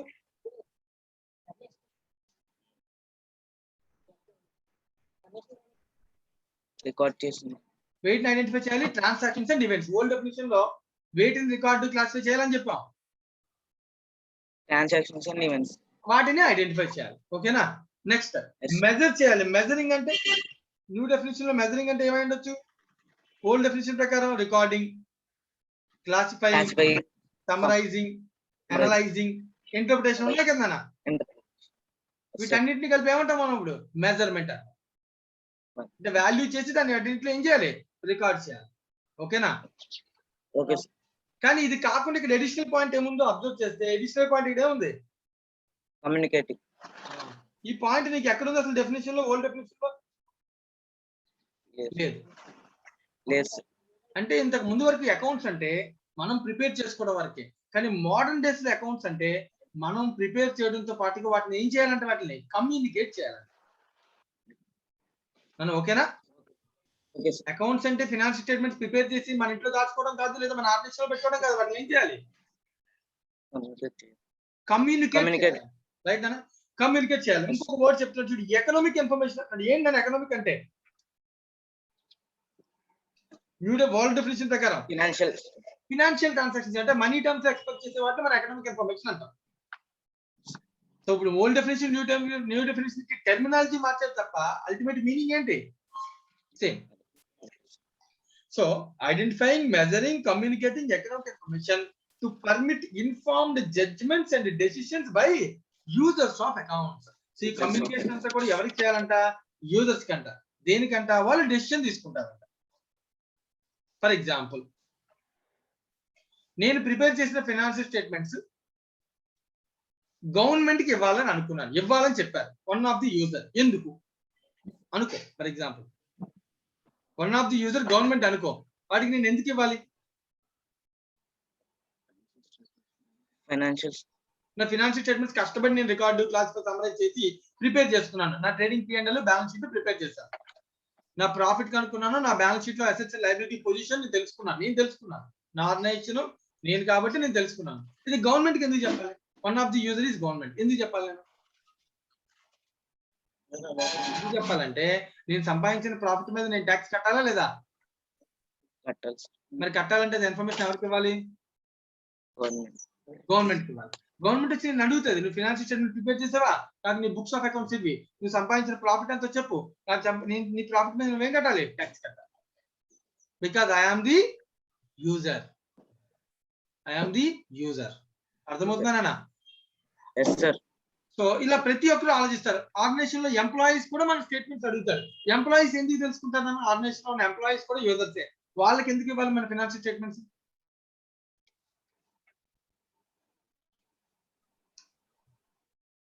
హేమంత్, ఒక ఆర్గనైజేషన్ లో ఉన్న ఎంప్లాయీస్ ఎందుకు మన ఫైనాన్షియల్ స్టేట్మెంట్స్ చూసి ఏం తెలుసుకుంటారు? వాళ్ళ పాపం ఏం తెలుసుకునే ఛాన్స్ ఉంది? వాళ్ళ యొక్క గ్రోత్, ఫర్ ఎగ్జాంపుల్ వాళ్ళ Okay. ఆర్గనైజేషన్ లో పనిచేస్తున్నారు, వాళ్ళకి శాలరీస్ ఉన్నాయి. సిమిలర్ ఆర్గనైజేషన్ వేరే ఏదైనా ఇక్కడికైనా ఎక్కువ శాలరీస్ ఇస్తున్నాయా, లేదు సిమిలర్ ఆర్గనైజేషన్ ఎంతకన్నా మంచి బెనిఫిట్స్ ఇస్తున్నాయా, లేదు నేను ఈ ఆర్గనైజేషన్ లో కంటిన్యూ చేస్తే నా బెనిఫిట్స్ ఎలా ఉంటాయి, ఈ ఆర్గనైజేషన్ యొక్క ప్రాఫిట్స్ ఎలా ఉన్నాయి, నాకు ఫ్యూచర్ లో శాలరీస్ కరెక్ట్ గా ఇస్తారా, ఇలాంటి విషయాలన్నీ వాళ్ళకి ఎలా తెలుస్తాయి? ఫినాన్షియల్ స్టేట్మెంట్స్ ని మనం ప్రిపేర్ చేసి వాళ్ళకి ఏం చేయాలి, కమ్యూనికేట్ చేయాలి. Sure. అర్థమవుతుందా Hemanth? Yes, sir. Right. So ఇక్కడ మోడర్న్ డెఫినిషన్ ఇంపార్టెంట్ పాయింట్ ఏంటి, ఇక్కడ ఐడెంటిఫై మెథడ్ తో పాటు మనం ఏం చేయాలి, కమ్యూనికేట్ కూడా చేయాలి. Communication. రైట్ నా థ్యాంక్ యూ. మ్యూట్ చేయనా. సో అబ్జర్వ్ చేయను దీనిలో ఒక పాయింట్ ఇక్కడ నువ్వు అబ్జర్వ్ చేస్తే ప్రొసీజరల్ ఆస్పెక్ట్ లో 2 పాయింట్స్ చెప్తాను, generating financial information, using financial information. So generation లో పాయింట్స్ ఏం చెప్తున్నాను చూడండి, recording, classifying, summarising, analysing and interpretation, communication అన్ని కూడా మనం మాట్లాడాం కదా, ఇవన్నీ కూడా డెఫినేషన్ లో పార్ట్స్ అన్నమాట.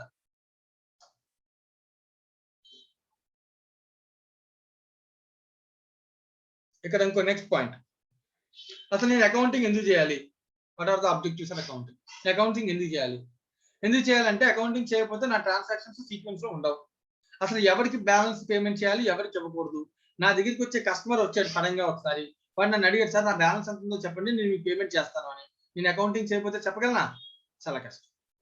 నా బ్యాలెన్స్ షీట్ లో అసెట్స్ ఎన్ని ఉన్నాయి, లైబిలిటీస్ ఎన్ని ఉన్నాయి, ఏ అసెట్స్ ఉన్నాయి, వాటి యొక్క పొజిషన్ ఏంటి, క్యాష్ బ్యాలెన్స్ ఎంత ఉంది, బ్యాంక్ బ్యాలెన్స్ ఎంత ఉంది. నెక్స్ట్ ఫర్ ఎగ్జాంపుల్ నా ప్రాఫిట్ ఆర్ లాస్, నేను కష్టపడి 1 year పాటు బిజినెస్ చేశాను, నేను సంపాదించాను, ప్రాఫిట్ సంపాదించానా, లాస్ బేర్ చేస్తానా, అంటే నేను కరెక్ట్ గా బిజినెస్ చేస్తానా లేదా, ఇలాంటి ప్రతి విషయం కూడా అకౌంటింగ్ చేస్తేనే తెలుస్తుంది కదా.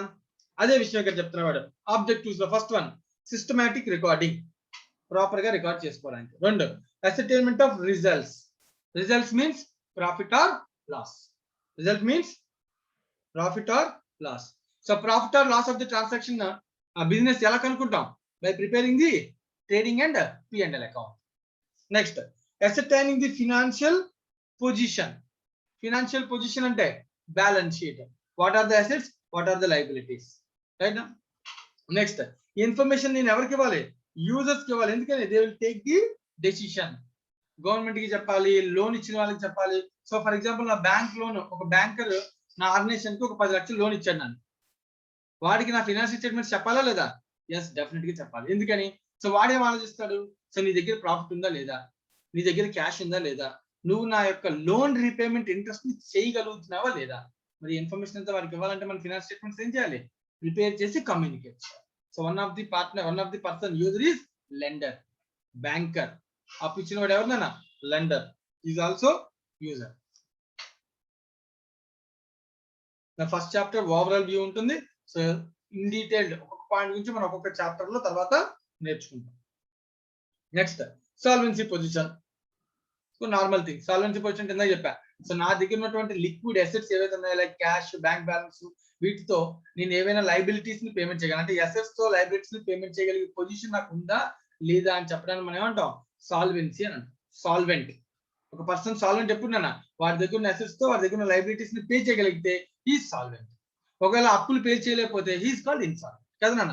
సో ఒక ఆర్గనైజేషన్ కూడా సాల్వెంటా ఇన్సాల్వెంటా, by preparing the financial position, that means balance sheet, అది మనం ఐడెంటిఫై చేయగలుగుతాం, రైట్ నా.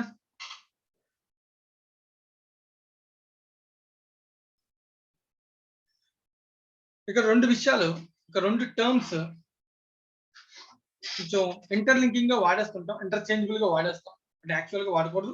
సో వాటి యొక్క మీనింగ్స్ చెప్తాను. ఫస్ట్ బుక్ కీపింగ్ అనే వర్డ్, అకౌంటింగ్ అనే వర్డ్. అకౌంటింగ్ కి బుక్ కీపింగ్ కి డిఫరెన్స్. సో అకౌంటింగ్ అంటే ఫినాన్షియల్ అకౌంటింగ్, అకౌంటింగ్ అంటే ఏంటి, దానిలో ఏమేమి యాక్టివిటీస్ వస్తాయి, రైట్. ఇందాక మనం మాట్లాడుకున్నాం కదా, ఏమేమి వస్తాయి, జాహ్నవి చెప్పమ్మా, అకౌంటింగ్ అంటే దానిలో ఏ యాక్టివిటీస్ వస్తాయి.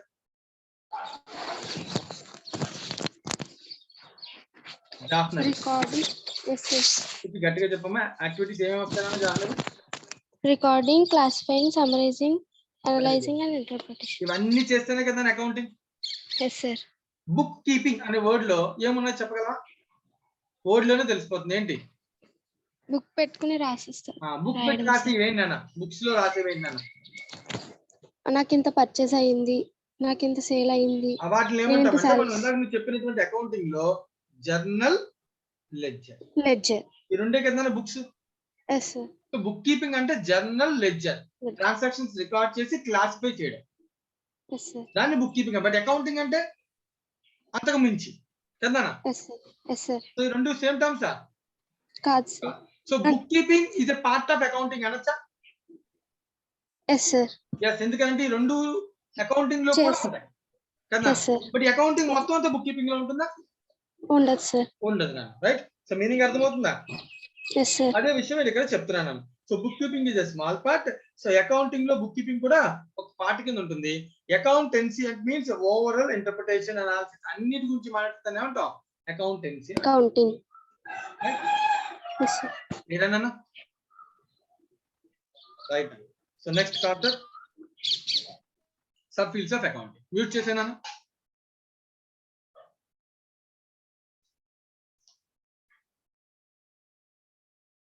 Sub fields of accounting. మరి థియరిటికల్ టాపిక్ మళ్ళీ చెప్తున్నాను నేను. ఫస్ట్ 1 or 2 days పాటు అకౌంట్స్ అంతా కూడా బేసిక్ థియరీ. సో నేను చెప్పే ప్రతి పాయింట్ ని జాగ్రత్తగా అర్థం చేసుకోండి. So practical things next 1 or 2-3 days తర్వాత మనం ఖచ్చితంగా వెళ్తాం. రేపు క్లాస్ అకౌంటింగ్ కాన్సెప్ట్స్ చెప్తాను. మోస్ట్ ఇంపార్టెంట్ ప్రాక్టికల్ గా వాటిని ఎలా యూజ్ చేస్తాం. నువ్వు రాసే ప్రతి అకౌంటింగ్ ఎంట్రీకి బ్యాక్గ్రౌండ్ అకౌంటింగ్ కాన్సెప్ట్, వాటి గురించి డిస్కస్ చేస్తాం రేపు క్లాస్ లో ఉంటాయి. రైట్. సో మనం ఏదైతే ఇప్పుడు దాకా మీరు నేర్చుకున్నారో వాటన్నిటికీ అసలు ఎందుకు అలా చేస్తాం, ఎందుకు ఏంటి అలా చేస్తాం, ప్రతి విషయం మీద బ్యాక్గ్రౌండ్ ఉంటుంది, దానికి ఒక రూల్ ఉంటుంది. ఆ రూల్స్ అన్ని కూడా మనం నేర్చుకుంటాం. రైట్. సో అక్కడికి నెక్స్ట్ క్లాస్ లో చూద్దాం. సో ఇంకొక కాన్సెప్ట్ ఉందన్న థియరిటికల్ లో. Next concept sub fields. దీనికి ఒక పేరు బ్రాంచెస్ అని కూడా అనొచ్చు.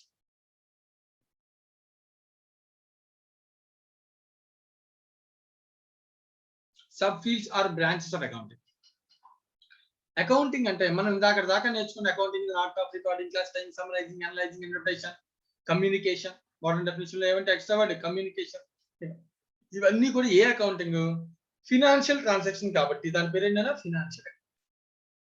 ఇది ఆల్రెడీ మనం దాకా డిస్కస్ చేసినటువంటి. సో అకౌంటింగ్ లో ఇది కాకుండా ఇంకా చాలా accountings like for example. So next దీని గురించి కాస్ట్ అకౌంటింగ్. రైట్. అండ్ ఈ కాస్ట్ అకౌంటింగ్ అనే ఈ subject 100 marks paper CA inter లెవెల్లో. So what is a cost accounting? So cost accounting అంటే ఏమై ఉండొచ్చు generally? What is the difference between financial accounting and cost accounting? Nikhil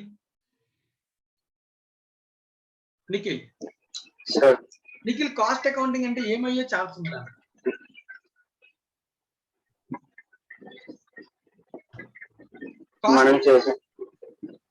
మనం చేసిన transactions లో కాస్ట్ అంటే ఎక్స్పెండిచర్ అంతే ఉద్దేశం. మరి ఎక్స్పెండిచర్ అన్నిటిని కూడా మనం ఆల్రెడీ ఫైనాన్షియల్ అకౌంటింగ్ లో రికార్డ్ చేస్తున్నాం కదా.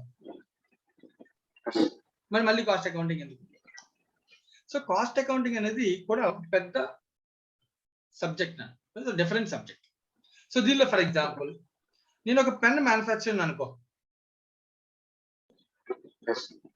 ఓకే, నేను ఒక పెన్ ప్రొడ్యూస్ చేసే మ్యానుఫ్యాక్చర్ అనుకో, పెన్స్ ప్రొడ్యూస్ చేస్తాను. ఓకేనా? నా దగ్గరికి వచ్చే కస్టమర్ కి నేను ప్రొడ్యూస్ చేసిన పెన్ ని సేల్ చేయాలి కదా. రైట్. నా దగ్గరికి ఒక కస్టమర్ ఎక్స్ వచ్చాడు, నన్ను వచ్చి నాకు 1000 పెన్స్ కావాలి అని అడిగాడు నన్ను. రైట్ అన్న. ఆ పెన్స్ యొక్క వాల్యూ నేను 1000 పెన్స్ కి ఎంతకి సేల్ చేస్తానో ముందే చెప్పాలా, లేదంటే యాక్సెప్ట్ చేసి వర్క్ అంతా చేసి ప్రొడ్యూస్ చేసి నాకు ఎంత ఖర్చు అయిందో చూసి చెప్పాలా? ముందే చెప్పాలా. ఇప్పుడు ఫైనాన్షియల్ అకౌంటింగ్ ఉందనుకో, శాలరీస్ అనేవి ఎంత పే చేస్తున్నామో జరిగిపోయిన తర్వాత రికార్డ్ చేస్తామో జరగకముందే రికార్డ్ చేస్తాము. పర్చేజ్ అనే ట్రాన్సాక్షన్ ఉందనుకో, గూడ్స్ పర్చేజ్ చేయడం, జరిగిపోయిన తర్వాత రికార్డ్ చేస్తామో జరగకముందే రికార్డ్ చేస్తాం. ఫినాన్షియల్ అకౌంటింగ్ అనేది పోస్ట్ మార్టం యాక్టివిటీ లాగా అనమాట. అంత జరిగిపోయిన తర్వాత హిస్టోరికల్ కాస్ట్ అన్ని అంటే జరిగిపోయిన పాస్ట్ ని తీసుకుని రైట్ అన్న అప్పుడు మనం వాటిని ఏం చేస్తాం? రికార్డింగ్ చేస్తాం. క్యాష్ పేమెంట్ చేస్తాం, జరిగిపోయి రికార్డ్ చేస్తాం. అర్థమవుతుందన్న? బట్ కాస్ట్ అకౌంటింగ్ లో అలా కాదు, మనం ముందే ప్లాన్ చేసుకోవాలి. కాస్ట్ మనం ఏం చేయాలి? ముందే. ఫర్ ఎగ్జాంపుల్ 1000 పెన్స్ ఉన్నాయి. పెన్ ప్రొడక్షన్ కి ఉపయోగపడే కాస్ట్లు ఏమేమి ఉంటాయో ఎక్స్పెక్ట్ చేసి ఆలోచించి ఫస్ట్. ఒక పెన్ ప్రొడ్యూస్ చేస్తాను అనుకో, నాకు ఏమేమి కావాలి కాస్ట్? ఏముంటాయినా పెన్ ప్రొడక్షన్ లో ఏముండొచ్చు ఆలోచించు. మెషినరీ మిషనరీ పెన్ ప్రొడక్షన్ లో ఉంటుందా? మిషన్ ని తీసుకొచ్చి పెన్ ప్రొడక్షన్ కాస్ట్ లో యాడ్ చేయం. మిషన్ యూజ్ చేయడాన్ని యాడ్ చేస్తాం. యూజ్ అంటే ఏంటి?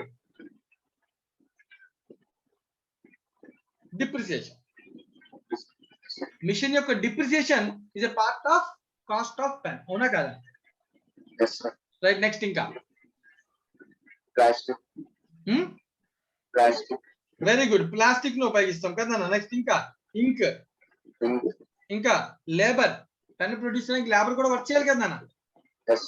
ఇవన్నిటిని ఎస్టిమేట్ చేసి నా పెన్ కాస్ట్ 80 రూపాయలు ఖర్చు అవుతుందని ప్లాన్ చేసుకున్నాను, ఎస్టిమేట్ చేశాను.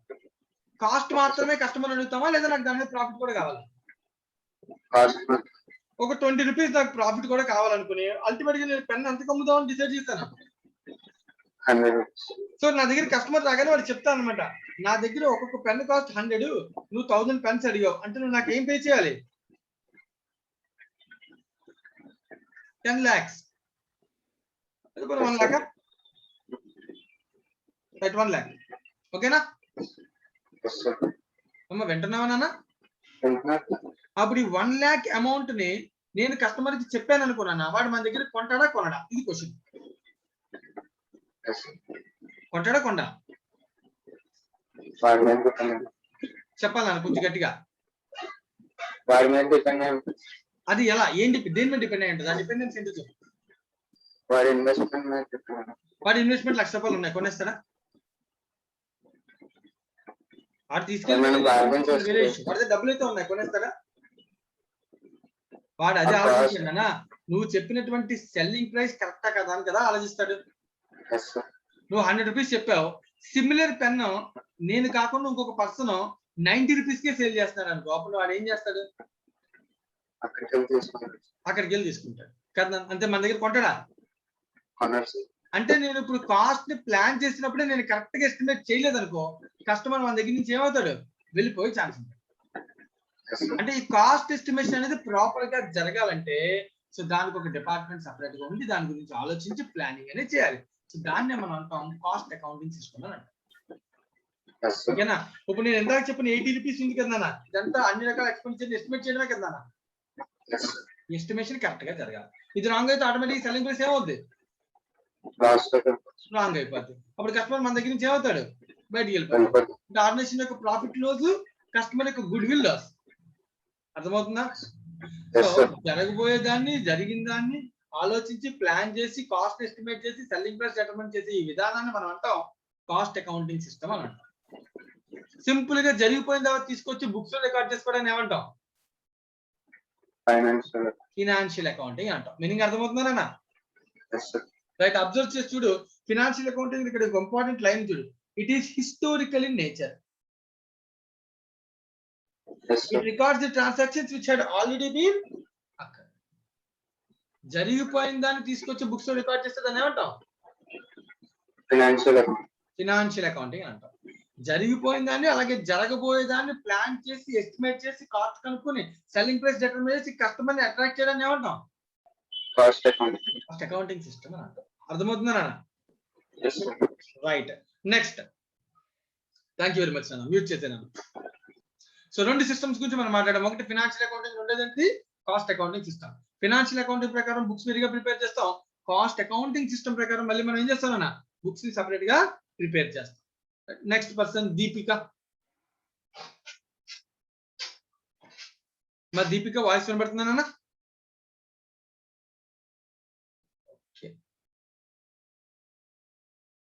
Ramakrishna, K Ramakrishna.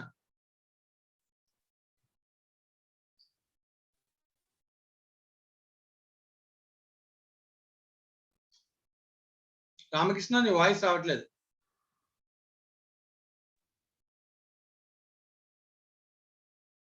Right, Ramakrishna mute చేశాను, వాయిస్ రావట్లేదు. No problem. సార్ చెప్పమ్మా, ఎవరమ్మా?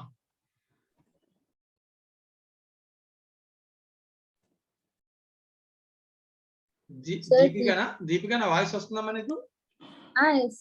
రైట్, దీపిక నువ్వు మాట్లాడినాను. రామకృష్ణ నువ్వు మ్యూట్ చేసామ్మా. దీపిక, మనం ఇప్పటికీ 2 అకౌంటింగ్స్ గురించి మాట్లాడాం. ఒకటేంటి ఫినాన్షియల్ అకౌంటింగ్, రెండోది and cost cost account. So రెండింటికి డిఫరెన్స్ చెప్పాను, అర్థమైంది అది నీకు? Yes sir. రైట్ అన్న. నెక్స్ట్ నువ్వు అబ్జర్వ్ చేస్తే మూడోది ఇక్కడ ఏముంది అన్నది? Management account sir. So right, దీని వర్డ్స్ నుంచి ఏమైనా చెప్పగలవా? మేనేజ్మెంట్ అకౌంటింగ్ అంటే ఏమై ఉండొచ్చు? అంటే బిజినెస్ ని కొంచెం మేనేజింగ్ చేయడానికి యూస్ఫుల్ అవుతుంది సార్. దానికి అకౌంటింగ్ కావాలి. అకౌంటింగ్ అనేది ఒక ప్రాసెస్ కదా. Art of recording, classify, summary ఇవన్నీ చేయాలి. కాస్టింగ్ లో చేయొచ్చు, కాస్ట్ క్యాలిక్యులేట్ చేయడానికి, జరిగిపోయిన దాన్ని రికార్డ్ చేయొచ్చు, ఫినాన్షియల్ ట్రాన్సాక్షన్స్. మరి మేనేజ్మెంట్ అకౌంట్ అంటే మేనేజ్మెంట్ ఇంకేమి అకౌంట్ ఫర్ చేయాలి?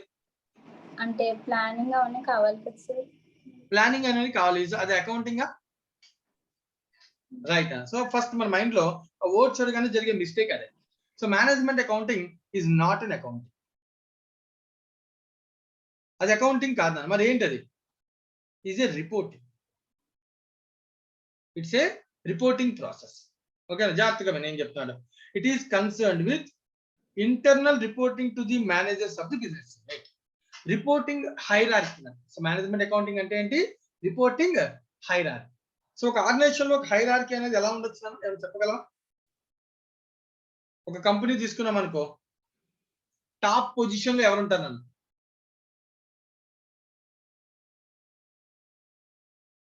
మా దీపిక. ఒక కంపెనీలో హైయర్ పొజిషన్ లో ఎవరు ఉంటారు నన్ను? టాప్ మోస్ట్ పొజిషన్ ఎవరు ఉంటారు? Superior sir. ఏదన్నా సుపీరియర్స్ హైయర్ పొజిషన్, హైరార్కీ. నీకు తెలిసిన సుపీరియర్ పర్సన్ ఒక ఆర్గనైజేషన్ లో ఎవరు ఉండే అవకాశం ఉంటుందో పేరు ఏమైనా చెప్పగలవా? సిఇఓస్ అలా ఎవరో ఒకరు ఉంటారు కదా. Very good. ఒక ఐడియా చెప్తాను, సిఇఓ. నెక్స్ట్ ఇంకా సినిమాల్లో చాలా చూస్తుంటాం కదా, సిఇఓ. Right, very good. ఇంకా సిఇఓ కిందకి ఏమన్నా వచ్చినా? డైరెక్టర్స్, వారి కింద పనిచేసే వాళ్ళు ఇంకెవరు ఉంటారు? మేనేజర్స్ ఉంటారు సార్. ఇలా CA, chartered account. Very good. Manager అన్నాం, ఫస్ట్ మేనేజర్ అన్నాం. ఓకేనా? రైట్, నెక్స్ట్ ఇంకా chartered accountant C is not a position, it's a qualification. Okay sir. ఓకేనా? రైట్, ఇంకా మేనేజర్స్ కింద సూపర్వైజర్స్ ఉండొచ్చు. సూపర్వైజర్స్, వాళ్ళ కింద సమ్ లేబర్. ఓకేనా? ఒక కంపెనీ తీసుకుంటే యాక్చువల్ గా వీళ్ళకన్నా ముందు ఎవరు ఉంటారు అన్న ఇక్కడ? డైరెక్టర్స్. కంపెనీలో ఎవరు ఉంటారు? Directors, managers, assistant managers, supervisors, workers. ఓకేనా? ఇదంతటిని ఏమంటాం? దీన్ని హైరార్కీ ఆఫ్ ది ఆర్గనైజేషన్ అని అంటాం. ఇప్పుడు ఫర్ ఎగ్జాంపుల్ ఒక సిఇఓ, నువ్వు అన్నట్టు ఒక సిఇఓ ఒక డెసిషన్ తీసుకోవాలనుకున్నాడు అనుకున్నాను ఏదైనా. ఫర్ ఎగ్జాంపుల్ ఒక గవర్నమెంట్ రైట్ ఒక బ్రిడ్జ్ కన్స్ట్రక్ట్ చేయమని ఒక కాంట్రాక్ట్ ఇచ్చిందని, కాంట్రాక్ట్ గురించి ఒక కొటేషన్ రైట్ ఒక ప్రపోజల్ ఇచ్చింది. సో మనం ఇప్పుడు ఆ కాంట్రాక్ట్ ని అప్లై చేయాలి. టెండర్స్ పెడతామని, టెండర్స్ ఇస్తారు, గుర్తు ఐడియా ఉందా? టెండర్స్ ఇస్తే మనం ఏం చేస్తాం? దానికి రిప్లై ఇస్తాం. ఆ ప్రపోజల్ వాళ్ళకి నచ్చితే మనకి ఏం ఇస్తారు? కాంట్రాక్ట్ ని అసైన్ చేస్తాం. ఇప్పుడు గవర్నమెంట్ అలా కాంట్రాక్ట్ ప్రపోజల్ టెండర్స్ ఇష్యూ చేసిందన్న, ఇప్పుడు మన సిఇఓ, నువ్వు అన్నటువంటి ఆ సిఇఓ ఎవరైతే ఉన్నారో ఆయన ఇప్పుడు ఆ టెండర్ కి సంబంధించి టెండర్ కోట్ చేయాలి కదా, కొటేషన్ ఇవ్వాలా లేదా? నన్ను ఇవ్వాలా లేదా? ఆ కొటేషన్ అంటే దానిలో వాడు ఏమేమి ఎస్టిమేట్ చేస్తానండి? ఒక బ్రిడ్జ్ కన్స్ట్రక్షన్ కి అయ్యే ఖర్చులు ఏమేమి ఉంటాయో అవన్నీ ఎస్టిమేట్ చేస్తారా చేయడా? రైట్, లైక్ మెటీరియల్స్ ఏమేమి అవుతాయి ఎస్టిమేట్ చేస్తారా? దాని కన్స్ట్రక్షన్ కి లేబర్ ఖర్చు ఏమవుతుంది ఎస్టిమేట్ చేస్తారా? లైక్ పవర్ ఎంత ఖర్చు అవుద్ది, డిప్రిసియేషన్, మిషనరీ వాడితే డిప్రిసియేషన్ ఎంత ఖర్చు అవుద్ది, ఇలా అన్ని ఎస్టిమేట్ చేస్తారా చేయడా? పాప సిఇఓకి ఈ విషయాలన్నీ ఎవరు చెప్తారు నాన్న? మరి పాప మెటీరియల్ అంటే ఒక మెటీరియల్ రైట్ ఒక బ్రిడ్జ్ కన్స్ట్రక్షన్ కి ఎంత సిమెంట్ ఖర్చు అవుతుందో కూడా పాప సిఇఓకి తెలుసా?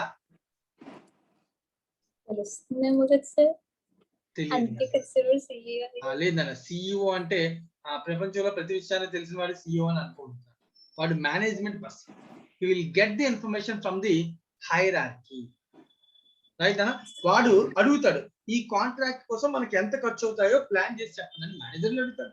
వాళ్ళు ఇన్ఫర్మేషన్ ప్రొడ్యూస్ చేస్తారు, వాళ్ళకి ఎక్కడి నుంచి డేటా వస్తుంది?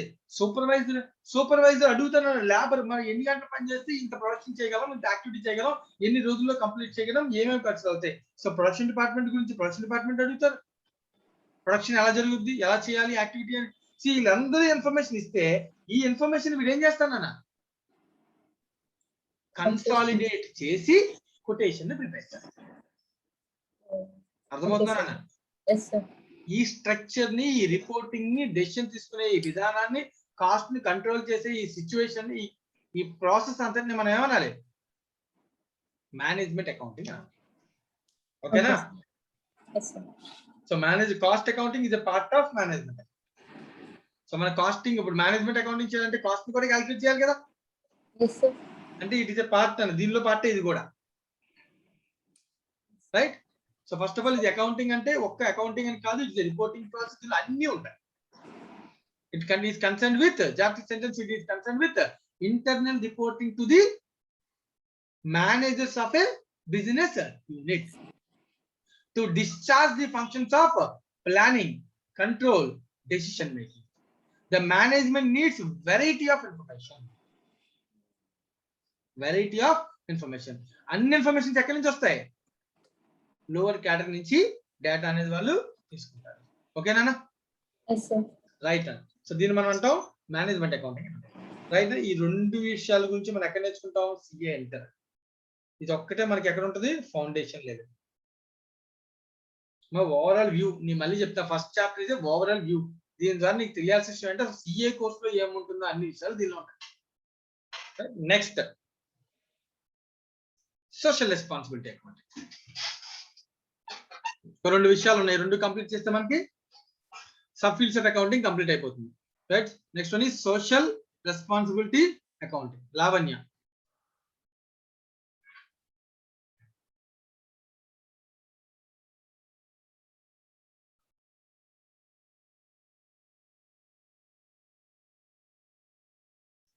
Charishma.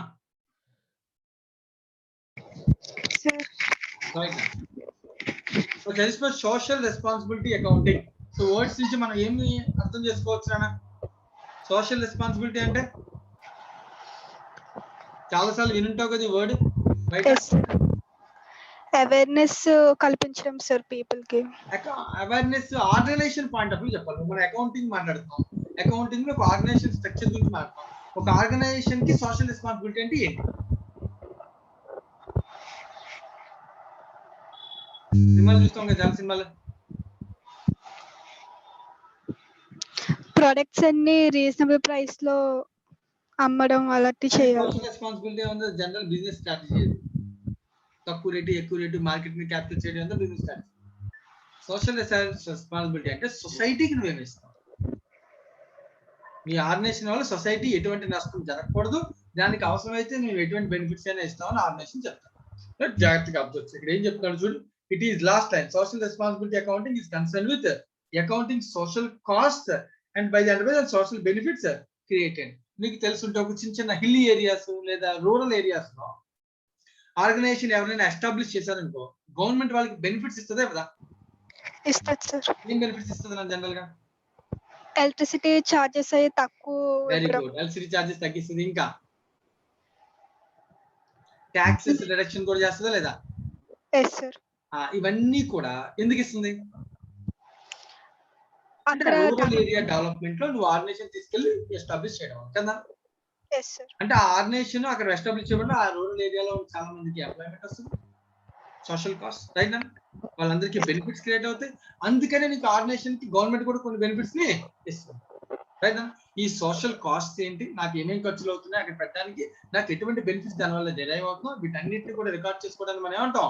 Social responsibility account. ప్రతి ఆర్గనైజేషన్ ఇది రికార్డ్ చేసి రిపోర్ట్ చేస్తూ ఉంటుంది. నేను సొసైటీ కోసం ఇంత ఇన్వెస్ట్ చేశాను. కొన్ని కెమికల్ ఫ్యాక్టరీస్ ఉంటాయి నాన్న, లైక్ ఈ కెమికల్ ఫ్యాక్టరీస్ నుంచి వచ్చే కెమికల్స్ ఏవైతే ఉంటాయో వేస్టేజ్, దాన్ని తీసుకెళ్లి పబ్లిక్ లో వదిలేస్తే ఎంత ప్రమాదం. సో వైజాగ్ ఇన్సిడెంట్ గుర్తుందా? చూసావా టీవీలో వైజాగ్ ఇన్సిడెంట్? ఏమైంది? ఫార్మాస్యూటికల్ కంపెనీ నుంచి ఒకసారి లీకేజ్ జరిగితే ఏమైంది? అందరూ చనిపోయారు సార్ దగ్గరలో ఉన్నారు. చాలా మంది ఎఫెక్ట్ అయ్యారు కదా. మరి వీటన్నిటిని తప్పించడం కోసం ఏ దారి ఉంది? వాడు ఏం దారి నేర్చుకున్నాడు? లైక్ అవి జరిగినాయి, పొలిటికల్ ఇష్యూ, ఆ ఇష్యూ గురించి పక్కన పెట్టాను, కానీ అలా జరిగినప్పుడు అలాంటి కెమికల్స్ బయటకు వస్తున్నాయి, అది మ్యాటర్. సో అలాంటి వాటిని వాడు ఓపెన్ గా సముద్రంలో కానీ వాటర్ లో కానీ చెరువుల్లో కానీ కలిపాడే అనుకున్నాను. పరిస్థితి ఏంటి? ప్రమాదం. Yes sir. మరి దానికి వాడు ఏం చేయాలి? సో ఎక్స్పెండిచర్ ఖర్చు పెట్టి పబ్లిక్ ఎటువంటి నష్టం లేకుండా ఆ వేస్టేజ్ ఏం చేస్తానన్నా క్లోజ్ చేస్తాను. అర్థమవుతుందా? లైక్ భూమిలోకి చాలా లోపలికి తీసుకెళ్లి సముద్రంలో ఎక్కడికో తీసుకెళ్లి అక్కడ ఆ వాటర్ లో చివరి కలుపుతాను, అది మన యూజ్ అయితే రాదు. అర్థమవుతుందా?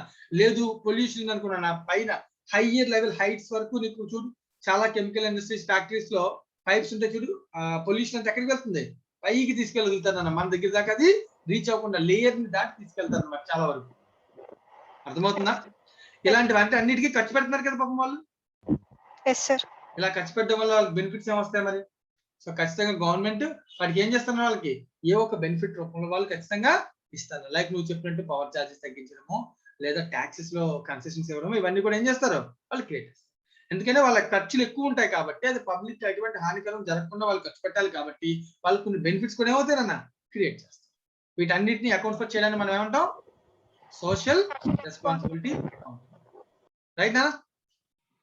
Yes sir. Last and final, human resource accounting. Human resource accounting. Jai Krishna. Hello sir. చెప్తున్నాను హ్యూమన్ రిసోర్స్ అకౌంటింగ్ అంటే. హ్యూమన్ రిసోర్స్ అకౌంటింగ్ అంటే సార్, హ్యూమన్ రిసోర్స్ ని అసలు అకౌంట్ ఫర్ చేయగలమా? అంటే మనం ఎంత మందిని కాంట్రిబ్యూట్ చేసాం పని చేయక అలాంటి ఆర్గనైజేషన్ లో హ్యూమన్ రిసోర్స్ కి సంబంధించి అకౌంటింగ్ ఏం చేస్తాం? సాలరీస్ వాళ్ళకి సాలరీస్ అకౌంట్ ఫర్ చేస్తాం, అంతేగాని వాడి యొక్క స్కిల్ గానీ వాడి యొక్క వాల్యూ గానీ నువ్వు డిటర్మైన్ చేయగలవా? చేయలేము సార్. అదొక లిమిటేషన్ అన్నమాట మన అకౌంటింగ్ లో, అవునా కదా? Yes sir. దాన్ని కూడా అకౌంట్ ఫర్ చేయడానికి ప్రయత్నాలు జరుగుతున్నాయి. వాటిని కూడా కొన్ని ఇండస్ట్రీస్ లైక్ సాఫ్ట్వేర్ ఇండస్ట్రీస్ లో వాటికి కూడా వాల్యూ ఉంది, వాటిని కూడా రికార్డ్ చేయాలనే ప్రాసెస్ ముందు తీసుకుంటున్నారు. కానీ human resource account but at present అయితే human resource or not right now. Okay sir. Human resource accounting is an attempt to identify, quantify and report the investments made in human resources that are not presently accounted under the conventional accounting. So present అయితే కనుక లేదు కదా, but కానీ దాని మీద కూడా record చేయడానికి ప్రయత్నం జరుగుతుంది. అది జరగదు ఇంకా, అది ఖచ్చితంగా ఏం లేదు. ఎందుకంటే we are recording only financial transactions events, money terms చెప్పగలిగితే. హ్యూమన్ రిసోర్స్ యొక్క వాల్యూని ఐడెంటిఫై చేసి క్వాంటిఫై చేయడం అంటే అంత ఈజీ అయితే కాదు. కాబట్టి దాన్ని ఇంకా ఎవరు అకౌంట్ ఫర్ చేయటం రైట్ అన్న. కానీ వాళ్ళకి శాలరీస్ పే చేసాం, agreement between the parties. So కాబట్టి ట్రాన్సాక్షన్ కాబట్టి వాటిని మనం ఏం చేస్తాం? రికార్డ్ చేస్తాం. రైట్ అన్న. Thank you very much. ఇవి సబ్ ఫీల్డ్స్ ఆఫ్ అకౌంటింగ్ అన్న. ఈ human resource, social responsibility accounting, ఇవన్నీ కూడా సిఎఫ్ ఫైనల్ ఫైనల్ లో వస్తాయి, ఇక్కడ కాదు. రైట్. సో మనం జస్ట్ అండర్స్టాండింగ్ కోసం అసలు ఓవరాల్ గా అకౌంటింగ్ అంటే ఏంటి, మనం అనుకున్న అకౌంటింగ్ అంటే సింపుల్ గా జర్నల్ లెజర్ తెలుసుకున్నాం కదా, అది కాదు. అకౌంటింగ్ అంటే చాలా విషయాలు ఉంటాయి. అకౌంటింగ్ అంటే జరిగిపోయిందని రికార్డ్ చేయడం, జరిగిపోయిందని రికార్డ్ చేయడం, internal reporting, social responsibility accounting, human resource accounting, ఇలా అన్ని విషయాలు, అన్ని బ్రాంచెస్ ని మన అకౌంటింగ్ చేయొచ్చు. చాలా బ్రాంచెస్ అకౌంటింగ్ లో ఉన్నాయి అనే ఇన్ఫర్మేషన్ మనకి వాడు ఫస్ట్ చాప్టర్ ద్వారా మనకి చెప్తున్నాడు. రైట్. నెక్స్ట్, సో దీంతో మనకి ఇంకొక చిన్న కాన్సెప్ట్ ఉందని, ఇది కూడా మనం కంప్లీట్ చేస్తే సో ఫస్ట్ యూనిట్ కంప్లీట్ అయిపోతుంది. సో ఇది ఆల్రెడీ మనం ఇందాకే డిస్కస్ చేసాం. So users of accounting information. Users అంటే ఎవరినైనా, మనం ఎవరికైతే మన యొక్క ఫినాన్షియల్ స్టేట్మెంట్స్ ని ప్రిపేర్ చేస్తామో, రికార్డ్, క్లాసిఫై, సమరైజ్ చేసి వాటిని ఏం చేయాలి? కమ్యూనికేట్ చేయాలని ఇందాకే మనం నేర్చుకున్నాం. కమ్యూనికేషన్ మోడర్న్ డెఫినిషన్ లో పార్ట్. సో కమ్యూనికేట్ ఎవరికి చేయాలి? మనం యూజర్స్ కి కమ్యూనికేట్ చేయాలి. ఆ యూజర్స్ ఎవరు అనే దాని గురించి మనం మాట్లాడతాం. Users two types of users, internal, external. So మన ఆర్గనైజేషన్ లో ఉన్న పర్సన్స్ మనం ఇంటర్నల్ పర్సన్స్ అంటాం, బయట వాళ్ళని ఏమంటాం? ఎక్స్టర్నల్ యూజర్స్ అని అంటాం. Like investors. అబ్జర్వ్ చేయాలి, ఇన్వెస్టర్ ఏం ఆలోచిస్తాడు? మనం పెట్టిన క్యాపిటల్ మీద మనకి బేసిక్ ఇన్ఫర్మేషన్, ఇన్కమ్ ఏదైతే ఉందో అది ఇస్తాడో, ఇవ్వగలడా లేదా అనేది అబ్జర్వ్ చేస్తాడు. ఎంప్లాయీ ఏం చేస్తాడు? వాడికి గ్రోత్ ఉందా లేదా అని ఆలోచిస్తాడు. లెండర్ ఏం చేస్తాడు? వాడు ఇచ్చినటువంటి అప్పుని తీర్చగలిగే పొజిషన్ లో ఉన్నాడా లేదా, లోన్ ప్రిన్సిపల్ ఇంట్రెస్ట్ ని మళ్ళీ పే చేయగలడా లేదా, pay back when due. Due date నా పేమెంట్ చేయగలుగుతున్నాడా లేదా అది వెరిఫై చేసుకుంటాడు. ఇవన్నీ ఎలా వెరిఫై చేయగలరు వాళ్ళు? నేను ఖచ్చితంగా ఫైనాన్షియల్ స్టేట్మెంట్స్ వాళ్ళకి ఏం చేయాలి? కమ్యూనికేట్ చేస్తేనే చేయగలరు. రైట్ నా అబ్జర్వ్ చేయ కస్టమర్స్ నా ప్రోడక్ట్ క్వాలిటీ, ఆ ప్రోడక్ట్ కస్టమర్ ఎలా ఉంది, concern stability profitability of the enterprise చూసి ఆ కస్టమర్ కొంటాడు. ఎందుకంటే మరి వాళ్ళకి కావాల్సినప్పుడు గూడ్స్ ఇవ్వాలి కదా, అందుకని. నెక్స్ట్ గవర్నమెంట్ ఎందుకు? మనం ఏదో ట్యాక్స్ పే చేయాలి, మనం ట్యాక్స్ పే చేయాలంటే మనం ప్రాఫిట్ చెప్పాలి. సో మనం కమ్యూనికేట్ చేస్తే అప్పుడు గవర్నమెంట్ ఏం చేస్తుంది అన్న, మన మీద ట్యాక్స్ అనేది ఛార్జ్ చేస్తుంది. మనం కరెక్ట్ గా ప్రాపర్ గా అన్ని ట్యాక్స్ పే చేస్తాం లేదో వెరిఫై చేయగలుగుతుంది. Right so proper ultimately public. So public అనేది జనరల్ టర్మ్. అని ఎందుకు పబ్లిక్ అన్నామంటే ఏ ఆర్గనైజేషన్ అయినా ఏం చేసినా అది అల్టిమేట్ గా ఎక్కడికి వెళ్తుంది? పబ్లిక్ లో. సో వాళ్ళకి కూడా ఇన్ఫర్మేషన్ ఇవ్వడానికి మనం ప్రయత్నం చేయాలి. Right last and final management. So management కూడా వాళ్ళ యొక్క మేనేజర్ డెసిషన్స్ ప్రతి దానికి కూడా మనం ఏదైతే స్టేట్మెంట్స్ ప్రిపేర్ చేస్తామో అవన్నీ కూడా ఉపయోగపడతాయి for taking further decisions. Any decision manager ఏదైనా డెసిషన్ తీసుకోవాలన్నా వాళ్ళ యొక్క previous data, previous records information చూస్తారు. లాస్ట్ ఇయర్ ప్రాఫిట్ వచ్చింది, ఇయర్ ఇంకా ఎంత పెరగచ్చు, మన ఎక్స్పాన్షన్ ఏంటి, డెసిషన్ మేకింగ్. సో మేనేజ్మెంట్ కూడా ఫినాన్షియల్ స్టేట్మెంట్స్ కమ్యూనికేట్ చేయడం ద్వారా వాళ్ళ యొక్క డెసిషన్ మేకింగ్ అది ఉపయోగపడుతుంది. రైట్ ఇది యూజర్స్ ఆఫ్ ఫినాన్షియల్ స్టేట్మెంట్స్. ఈ lenders, customers, management, public, government వీళ్ళంతా ఎవరన్నా ఎక్స్టర్నల్ పీపుల్. లెండర్స్ వీళ్ళంతా ఎవరు? ఎక్స్టర్నల్. రైట్ ఆర్గనైజేషన్ లో ఉండే వాళ్ళు ఎంప్లాయీస్, ఆర్గనైజేషన్ ఇంటర్నల్ గా పనిచేసేటువంటి వర్కర్స్. రైట్ వీళ్ళంతా ఎవరు? Internal public, internal. సో అందుకని users or category two type, internal and external people. ఇద్దరికి కమ్యూనికేట్ చేస్తాం మన ఇన్ఫర్మేషన్. ఏం చేస్తాం? ఇద్దరికి కమ్యూనికేట్ చేస్తాం. రైట్ సో దీంతో మనకి అండ్ ఈ థింగ్ జనరల్ థియరీ అన్న ఇది మీరు చదవండి. సో ఇది పెద్ద విషయం కాదు. అంటే అకౌంటింగ్ కి ప్రతి దాంతో ఇంటర్లింక్ ఉంటుంది. అకౌంటింగ్ స్టాటిస్టిక్స్ తో లింక్ ఉంటుంది, అకౌంటింగ్ ఎకనామిక్స్ తో ఇంటర్లింక్ ఉంటుంది. సో ప్రస్తుతానికి ఆ సబ్జెక్ట్స్ ఒక్కొక్కటి స్టార్ట్ అవ్వలేదు కాబట్టి తర్వాత ఖచ్చితంగా ప్రతి దానికి ఏముంటుంది? ఇంటర్లింకింగ్ ఉంటుంది. అకౌంట్స్ కి మ్యాథమెటిక్స్ తో కూడా ఇంటర్లింకింగ్ అనేది ఉంటుంది. అవి ఎలా ఉంటాయి, లాతో ఎలా ఉంటుంది, మ్యాథమెటిక్స్ ఎలా ఉంటుంది, ఇలా అన్ని విషయాల్ని మనం తెలుసుకోవచ్చు. సో అది జనరల్ థియరీ, మీరు చదవచ్చు. దానిలో పెద్ద ఇష్యూస్ ఏమి ఉంటాయి. రైట్ ఇంకా మిగిలిన ఇంపార్టెంట్ పాయింట్ ఇది ఉంది నాన్న. సో మనం ఈ లిమిటేషన్స్ ని నెక్స్ట్ క్లాస్ లో డిస్కస్ చేద్దాం. రైట్ ఈ క్లాస్ అయితే కనుక ఓన్లీ బేసిక్ థింగ్ డెఫినేషన్ చెప్పాను, ఫీల్డ్స్ ఆఫ్ అకౌంటింగ్ గురించి చెప్పాను, యూజర్స్ గురించి డిస్కస్ చేసాం. రైట్ సో రిమైనింగ్ మనం నెక్స్ట్ క్లాస్ లో డిస్కస్ చేద్దాం. సో ఎవరికైనా ఏమైనా డౌట్స్ ఉంటే కనుక అడగచ్చు.